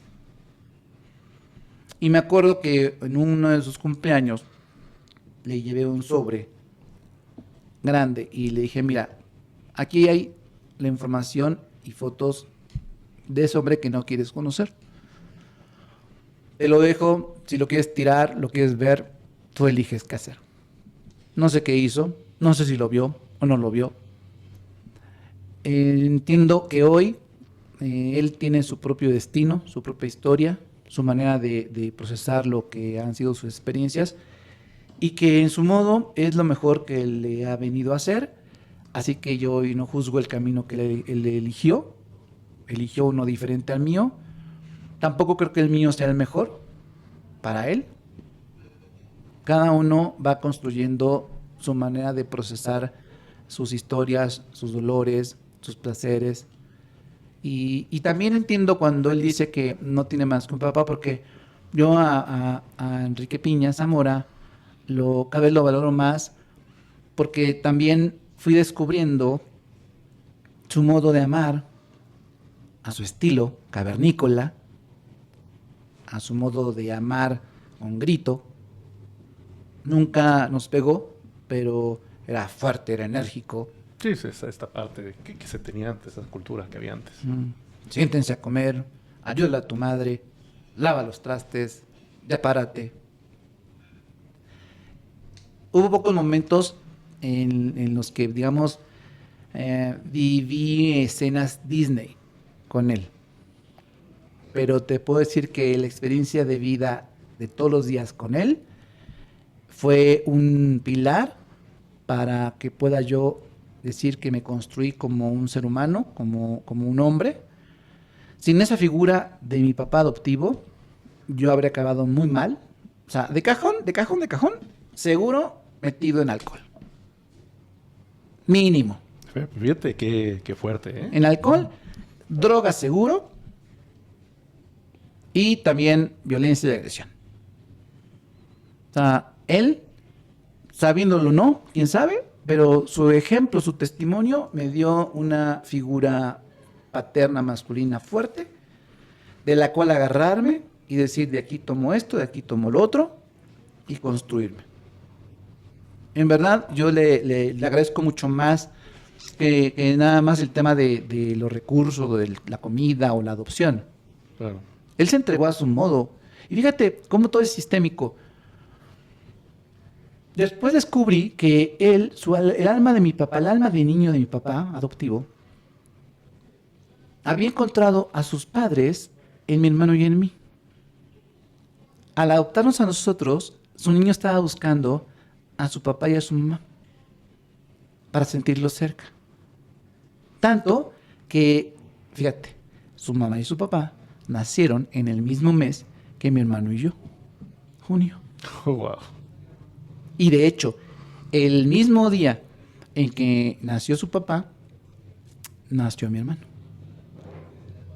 Entonces, claro, esa es una interpretación mía después del paso del tiempo, con la madurez profesional y la revisión que haces de tu vida. Y también entiendo cuando a mi hija pequeña le decía pilla. Y mi hija decía, papá, ¿por qué mi abuelito me dice pilla? Pillina, pilla. ¿Qué es pilla? ¿No? Y decía, no, porque es como algo travieso que le quita algo a alguien, ¿no? Después entendí que inconscientemente a mi papá le decía pilla como, me estás quitando a mi papá. O sea, a mí. Pero un modo muy inconsciente, ni siquiera era lo que él quería, sí, mucho, claro. Quería mucho a mi hija. Yo quería porque pues, ya murió, pero él, sí, y además como fue la primera nieta, mi mamá y mi papá tuvieron más hijos, todos se fueron casando, mis hermanas, y no podían tener hijos. Hasta que yo me casé y nació mi hija, el mismo año, ahí va mi otra hermana, y luego la otra hermana, y así, pum, pum, pum. ¿Tu hermano tiene hijos? No, él decidió mantenerse soltero, pero y sin hijos. El punto es que mi hija es la primogénita de las nietas. Y mi papá la quería mucho. Y jugaba con ella. Como era del mismo signo además, porque ahí estaba, mi papá adoptivo nació en el mismo mes que mi hija, con 2 días de diferencia. 26 de julio mi hija, 28 de julio mi papá. Todo esto que estoy platicando, los números, se le llama síndrome de aniversario y forma parte de una mirada sistémica cuando analizas familias. Las fechas de nacimiento, de muerte, de acontecimientos, de eventos trágicos, de celebraciones, tienen un patrón y que además se va repitiendo en las familias. Pues no sé. Y no tiene que ser el mismo día, puede pasar, pero hay un rango de la fecha que estás identificando, un rango de 10 días, 5 adelante, 5 atrás, donde lo que ocurre en ese campo también te impacta a ti. Entonces, obviamente, el que mi hija sea del 26 de julio y mi papá del 28 de julio, tiene mucha fuerza en su historia, en mi historia. Pero además, el abuelo materno de mi hija nació el mismo día que mi hija. Así que la fuerza de los dos abuelos es muy grande en la historia de mi hija. La determina. ¿Cómo es eso? En el tipo de trabajo que tiene, en la forma en que se vincula afectivamente con las personas, el tipo de relaciones y parejas que va O sea, construyendo. tú puedes ver esas características que tenían tanto su abuelo materno como paterno en tu hija. ¿A eso te refieres? Y en cualquier persona. O sea, cuando alguien llega conmigo Uh-huh. y le hago una mini entrevista, simplemente de identificar papá, mamá, hermanos y abuelos, ya con lo que me diga, me enseñó los chones. Sí, ya digo, ya sé dónde está la bronca. Y no es una cuestión mágica, es una cuestión aprendida, trabajada. O sea, hay herramientas, hay metodologías, hay patrones que se van repitiendo y que los vas identificando como síntomas que te muestran lo que hay de fondo. Entonces, no es tanto numerología, más bien son patrones que se repiten en los sistemas familiares a partir de fechas que son representativas en esa familia. Por ejemplo, mi abuelito materno murió el mismo día en que era el cumpleaños de mi abuelita, su esposa, mi abuelita materna. Vale. Eso ya genera en todo el sistema familiar un patrón que va a impactar en la vida de todos nosotros. Como por ejemplo, una de mis tías, al día siguiente que muere mi abuelo, se casa. Porque mi abuelo le pidió que no se quedara soltera y que le jurara que se iba a casar. Órale. Con el que era su novio, que por cierto, pues llevaban apenas 3 meses de novios. Le jura que sí se casa y yo he visto fotos de la boda de mi tía, donde todos están de luto, todos, por la muerte de mi abuelo, Sí. y el vestido de novia de mi tía era negro. Wow. ¿Cómo ves? Y volviendo al asunto este de la fuerza del papá, sin la fuerza de ese padre adoptivo, yo habría terminado bastante mal en términos de mínimo de adicción. Porque eso es otra cosa que también cuando me piden ayuda en papás de escuelas primarias, secundarias, prepas, yo les digo, hay 4 tipos de papás o de mamás. A partir de 2 variables, libertad y control. Por lo tanto, si tú tienes un papá o mamá con mucho control y poca libertad, es un papá de tipo de autoridad. Fuerte. Si tienes a alguien que tiene mucha libertad y poco control, es un papá o mamá permisivo. Si tienes un papá o mamá que el control y la libertad lo determina según la circunstancia, es un papá negociador. Y si tienes un papá o mamá que ni hay control ni hay libertad, es un papá ausente. Bien, de esos 4 tipos de papás, ¿dónde los hijos son más propensos a las adicciones? Aquí, en los papás ausentes, papás o mamás. Ahí es donde se construye ese vacío que después buscarán llenar con la adicción. Sustituyen. Detrás de cuando alguien me dice, es que soy alcohólico, yo lo primero que pregunto es, ¿a quién te quieres chupar? ¿A quién te estás bebiendo? ¿A quién extrañas? ¿Quién te hace falta? Oye, y te voy a hacer una pregunta, porque me queda claro, ¿no? O sea, sustituyen con el alcohol esa ausencia, puede ser de mamá o de papá. Perdón, No sé. voy a interrumpirte ahí porque sí es muy claro una cosa ahí. A ver, No sustituyes. ok. La adicción es la búsqueda de una solución. O sea, en la adicción estás buscando resolver tu bronca. En la adicción estás buscando resolver tu dolor. Cuando alguien agarra el alcohol y se chupa una botella completa, está buscando sanar, resolver. No se está evadiendo. El problema es que en el alcohol y en las drogas no está encontrando la solución. La está buscando, pero no la va a encontrar ahí, porque no está ahí. Eso lo digo porque muchas veces juzgamos a la gente que es adicta como que está en un camino falso o está huyendo de la realidad. Está buscando salidas. Pero es como buscar la llave que perdiste en la casa, la estás buscando en el jardín. ¿Está buscando la solución a ese dolor, se podría decir? La está buscando a ese ser que extraña. Un ejemplo personal. Por muchos años, yo empecé a fumar a los 15 años. Y apenas en 2013, hace apenas 12 años, yo dejé de fumar. Aún siendo ya psicólogo y constelador familiar.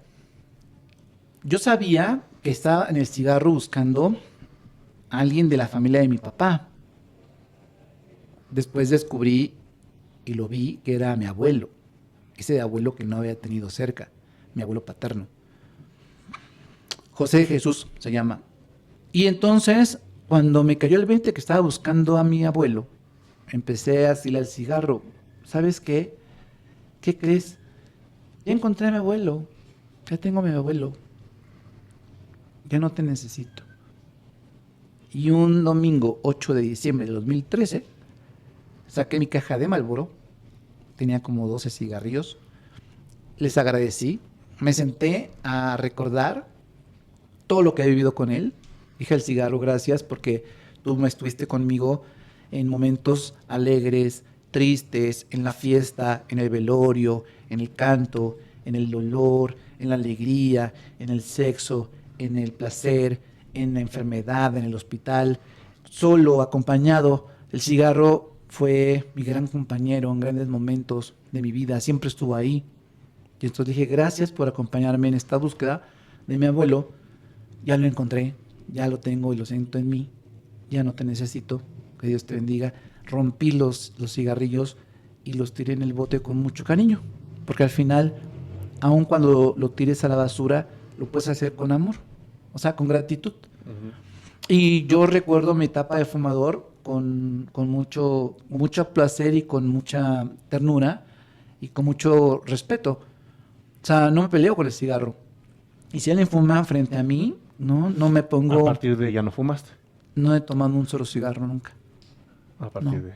Y me decían, oye, que el síndrome de abstinencia te cuesta trabajo. Nada.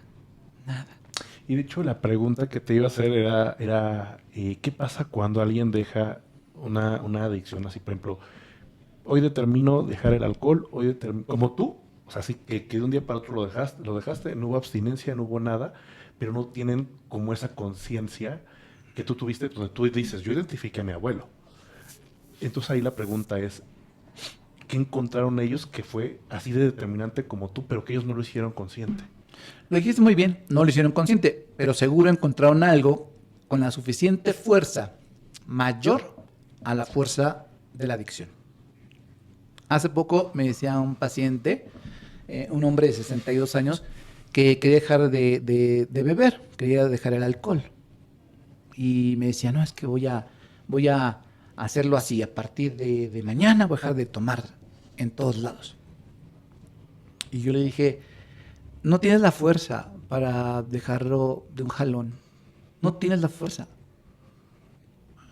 Necesitas una fuerza igual o superior a la fuerza de la adicción para que esto gane. Uh-huh. Y tú estás así. No es cuestión de echarle ganas. ¿Y eso por qué se lo dices? Porque ya venía trabajando con él en terapia. O sea, pero tal cual, por ejemplo, si yo lo veo desde mi perspectiva de que no soy terapeuta, digo, pues pensando como persona que no es terapeuta, digo, no malo, le doy más en la torre con su intención de querer dejar el alcohol. Entonces, en esta parte de terapia, ¿cómo lo ayudas? O sea, esa parte de confrontarlo tal cual, ¿cómo lo ayuda? ¿Y cómo lo ayudas en su intención de querer dejar el alcohol? Bueno, yo conozco su historia y he trabajado con él. Entonces, digamos que lo que yo le voy diciendo va a partir de lo que él va necesitando ver. Yo soy un espejo. Okay. Soy como su Pepe Grillo. Porque yo podré decirle como cualquiera, quiero dejar de tomar. ¡Ah, qué padre, échale ganas! No, tú puedes. chagaleganismo, Sí, pues pero no. No. O sea, tampoco creo que sea la solución, ¿eh? O sea, En algunos casos puede ser un rompimiento radical. En otros, yo le decía, mide tu fuerza. ¿Por qué no empiezas con algo más modesto? Mide tus fuerzas. Vamos a ver cuántos huevos tienes, ok. ¿no? Así que, ¿cómo ves? Ponte un límite, un plazo de detox de alcohol. ¿Cuántos días te gustaría abstenerte de tomar alcohol? No, pues yo siento que puedo echarme un mesecito. Bien, pues, a partir de mañana y durante un mes no vas a tomar alcohol. ¿Va? Y vemos qué pasa al final del mes. Ahora, ojo, si en el camino caes, no te pelees contigo, ¿eh? Abrázate, abraza a tu monstruo. Ya viste hasta dónde llegas, donde puedes. Si logras el mes, reconócete, apláudete, qué chingón. Ya vemos que sigue. Y vas poco a poco viendo tu propia fuerza y tomando conciencia de dónde obtienes esas fuerzas. Para hacerle, pues sí, contrapeso a esta fuerza que era mayor que tú le explicabas. Él ese deseo de beber lo traía porque estaba buscando a la fuerza de su papá, a su papá. Un papá que, bueno, ya había muerto. Curioso porque, aunque el papá estuvo presente con él desde niño, cuando el papá muere siendo el adulto, le dolió mucho. Entonces fue después de que muere su padre que empieza a tomar. Tú no le dijiste, obviamente, esto que me estás contando. ¿O sí? O sea, ¿Lo tú del no me papá? dijiste lo de la fuerza, ¿no? No, sí se lo digo. De hecho, él no se lo dije yo, él me lo dijo a mí. Ah, ok. O sea, él me da la información. Sí, Y tú la yo tienes. se la muestro y entonces le cae el 20. Ujú. Dice, oye, me estoy dando cuenta de esto. ¿Y cómo le ha ido? Ah, súper bien. Lleva ya un año sin tomar. Al darse cuenta de todo esto que... Bueno, al tú ser ese espejo, como lo mencionabas. Por un lado también se va reconociendo a sí mismo. O sea, terminó el mes y el día de la consulta estaba súper feliz diciendo, oye, ¿qué crees? Ya lo conseguí. Es más, fui a fiestas con mi esposa y mis hijos y ahí me ofrecían que el tequilita. Hasta mi esposa me decía, pues échate un tequila, no pasa nada. Yo, no. Dice, y logré el mes. Digo, ¿qué? Reconócetelo, ponte una estrellita, date un regalo, aprémiate. Con un tequila. Entonces, yo dije, a partir de ahora puedes volver a decidir, ¿le entro al alcohol o no? No, quiero seguirle. Va, ¿cuánto te pones? No, pues 2 meses. Va, 2 meses. En su caso, el proceso ha sido gradual, de menos a más. Hay gente que por su personalidad y su historia, el camino es radical. Es hoy y para siempre. Nada. Ahí hay que medir también las fuerzas de cada quien. Y además, él venía siendo acompañado por mí. De tal manera que iba también descubriendo la fuerza que le hacía falta a su papá. Entonces le puse muchos trabajos de psicomagia para conectar con su papá. Desde ir a visitar la tumba de su padre y sentarse en la tumba de su papá con una botella de alcohol. Sin abrirla, ¿eh? Wow. Y tener al padre y al alcohol ahí juntos. Y que ahí decidiera, ¿con quién te quedas? ¿Con este o con este? Ahí dijo, pues mi papá. A ver, qué interesante, ¿no? También para quien nos escucha, vea y tenga, por ejemplo, ahorita que está tomando y quiera dejarlo, pues, ¿qué alternativas hay, no? Sí, ¿qué alternativas hay en este sentido, sobre todo de un tema de adicciones? Sí, y como ya se dieron cuenta, mucha de mi filosofía de vida y de mi trabajo terapéutico está sostenido en un principio muy amoroso que es la aceptación de ti tal cual eres, sin pretender cambiarte nada de manera brusca. Es abrázate tal como eres. Tú eres valioso más allá de lo que hagas, lo que digas, lo que sientas, tú vales ya por ser tú. Y en tu historia hay cosas muy buenas y cosas muy malas, y todo el paquete eres tú. Abraza a tus ángeles, abraza a tus demonios. Acéptate. Es el principio para cualquier cambio. aceptar las cosas tal cual, sin buscar forzar ni pretender cambiar nada. Y ese estilo de trabajo me ha funcionado a mí, para mí mismo y para mi familia, mis hijos, y para mis pacientes, y para mis alumnos y alumnas, y para la gente que me sigue. Ok.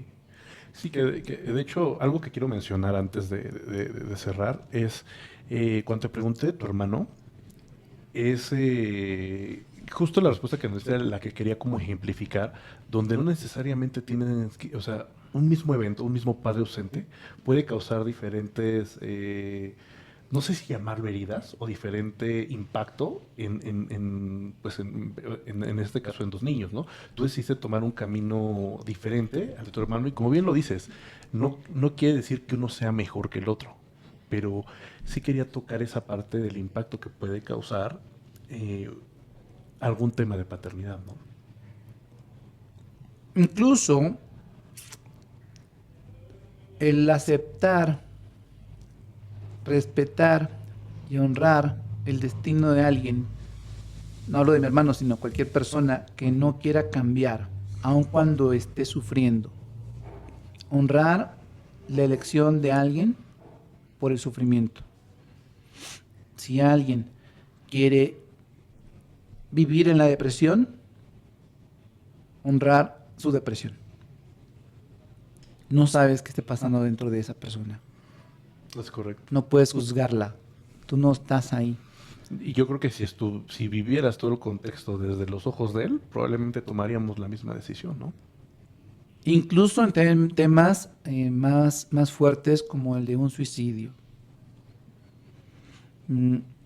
A la gente con la que he llegado a estar, que ha vivido la experiencia de un suicidio, lo primero que le digo es, honra el suicidio de tu familiar y su destino. Porque no es un fracaso de su vida, ni es un fracaso de su familia. No es echó a perder su vida o se fue por el camino fácil. Son juicios. Son juicios. Es parte de su proyecto. Muy doloroso, sí, pero al final, su proyecto. Y desde que nació hasta que murió, esa fue una historia completa, con su luz y su sombra.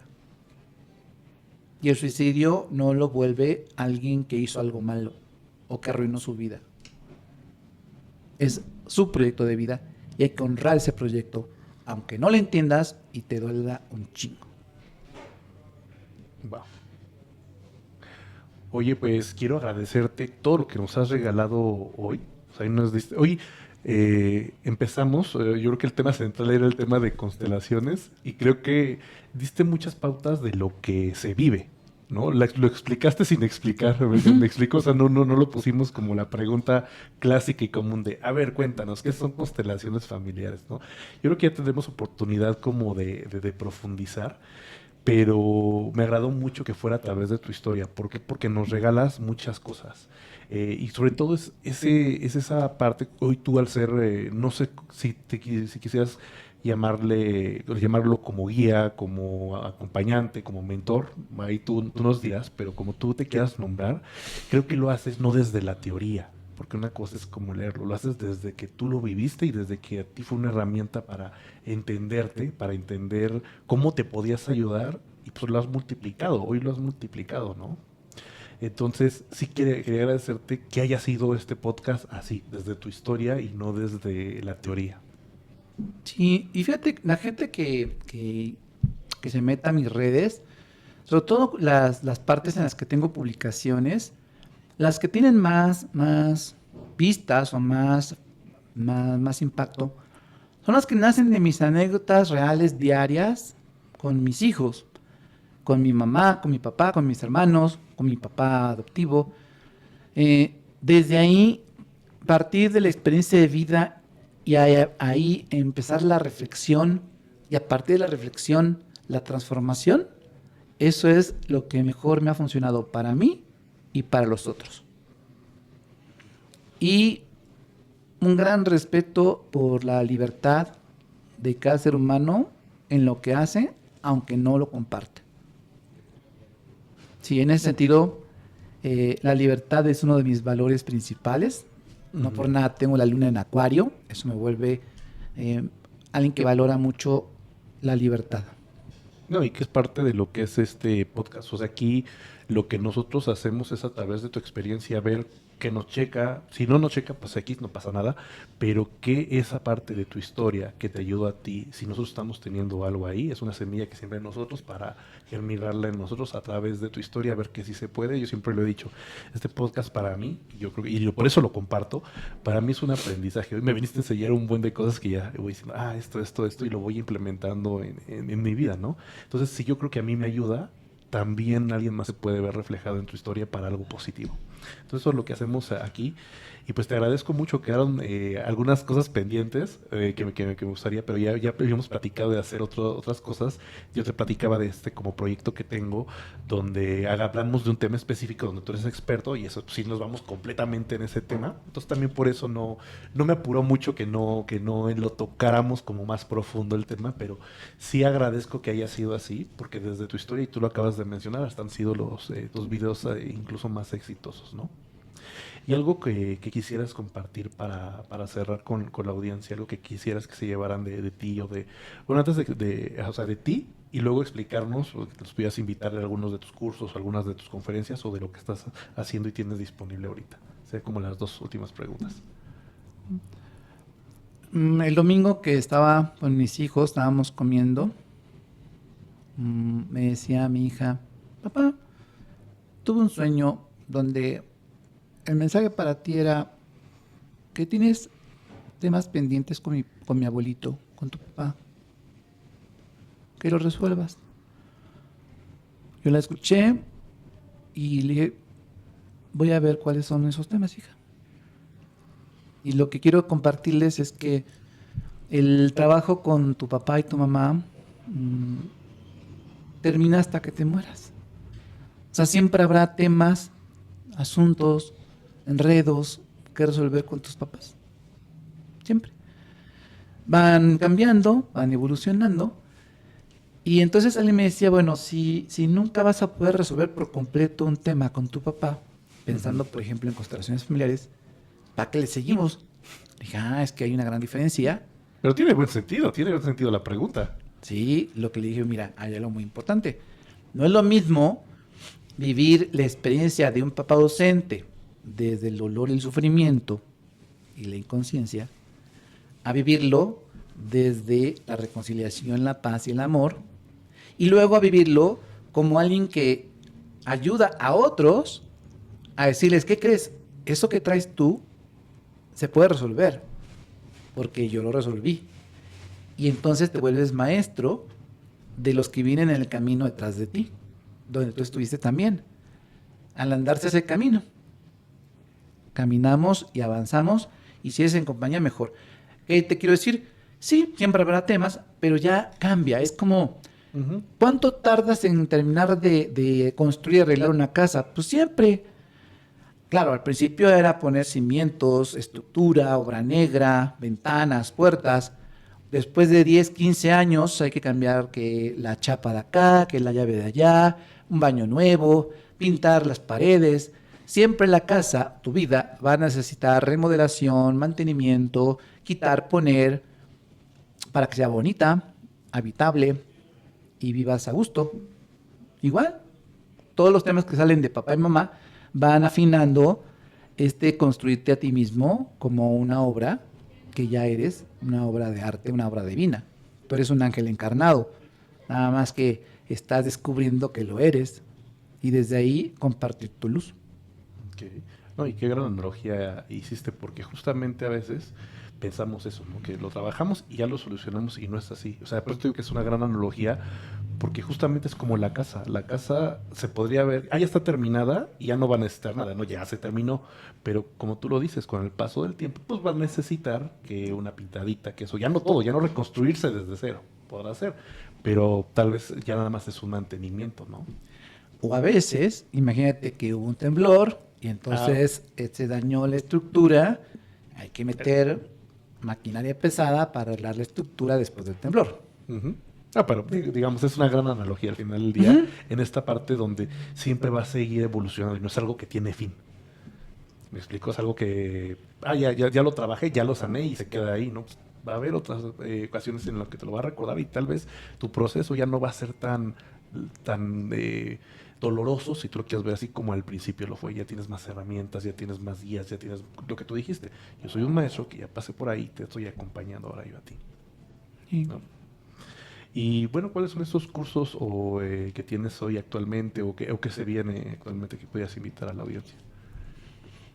Como proyectos permanentes tengo una formación en constelaciones familiares. Es una formación que dura 18 meses, donde trabajas todas las áreas de tu vida. Es una formación circular, o sea que entras en un módulo, en un tema, y recorres todos, independientemente de que no hayas entrado en el módulo 1. Digamos, entras al módulo 5, secretos de familia, no hace falta que hayas pasado por el módulo 1, que es conócete a ti mismo. Es como armar un rompecabezas. Uh-huh. Entonces, unos empezaron en el módulo 1, otros en el 5, otros en el 10. Pero al final, construyes todo lo que es un trabajo sanador personal, y cada mes estoy abriendo inscripciones a este diplomado. Es un diplomado tuyo. Uh-huh, lo doy en línea. Ah, okay. Es en línea. Y justamente vamos a arrancar este jueves. Bueno, no sé cuándo salga el programa, pero cada mes abro las inscripciones a quien quiera integrarse al diplomado en constelaciones familiares. Okay. Y también al mismo tiempo tengo algo que se llama, un proyecto muy padre, que se llama Escuela de Magia Blanca. Ahí también no hay una fecha de inicio exacta. Tú te integras a la Escuela de Magia Blanca y lo que hacemos es un trabajo de expansión de tu conciencia a partir de la astrología, el tarot y el eneagrama, y temas de tipo esotérico espiritual. Y también es en línea, y ahí la inscripción es permanente. A quien quiera integrarse, ahí puede hacerlo en diferentes planes. Tengo, como si fuera Netflix, tengo varios planes. Okay. Un plan básico, un plan intermedio, un plan más completo, y ya cada quien le entra. Así que bueno, si me entran en contacto conmigo, pues les doy la información ya más detallada, que en mi caso a mí me encuentran en las redes sociales como Jesús Piña. Ok, de todos modos las voy a anexar en la descripción del capítulo, entonces ahí también va a ser también fácil que te encuentren. Y pues agradecerte, Jesús. Bueno, nada más esta última parte. Me hablaste del diplomado y de esta parte de la Escuela de Magia Blanca. Y si alguien necesita una constelación familiar, cada mes, 2 veces al mes, hago un taller sabatino de 11 a 4 de la tarde, 2 veces al mes, o una constelación familiar en consulta individual. Hay gente que prefiere la consulta 1 a 1 y la prefiere más en privado. También puedo hacer la constelación en consulta individual, ya sea presencial en mi consultorio o en línea a través de Zoom, o en taller grupal, que puede ser un sabatino de 11 a 4 de la tarde, o cada 3 meses hago un retiro de fin de semana en un monasterio donde hacemos constelaciones familiares. Nada más platícanos un poquito de este retiro. Mira, el último que hice fue apenas a principios de septiembre. Fue un retiro que además le pongo una temática, se llamó Metanoia, que significa transformación personal, espiritual, y el corazón son las constelaciones familiares. Durante ese fin de semana llegan el viernes en la tarde, hay una hospedería preciosa ahí cerca de Tepoztlán, de los monjes benedictinos, cada quien tiene su habitación, ahí compartimos, comemos juntos, trabajamos en el mismo salón, hay jardines, hay bosque. Entonces las personas tienen un fin de semana para encontrarse con ellas mismas, trabajar en sus temas personales, resolverlos con las constelaciones familiares, y cerramos el domingo en la tarde, después de comer. Durante ese fin de semana las personas están también conviviendo con otras, compartiendo su vida y sobre todo su proceso de sanación, liberación y de ver soluciones a los temas que les lastiman. Okay. Cada 3 meses lo hago. El próximo va a ser en diciembre. Marzo, junio, septiembre, diciembre son los meses que hago fin de semana retiro de constelaciones. 2 veces al mes, 2 sábados, sabatinos de 11 a 4 de la tarde, y consulta individual, agendamos de común acuerdo. Perfecto. Bueno, pues muchísimas gracias, Jesús. Al contrario, que Dios los bendiga, muchísimas gracias y felicidades porque también ya me enteré que eres papá, recién papá, así que muchas felicidades. No, gracias.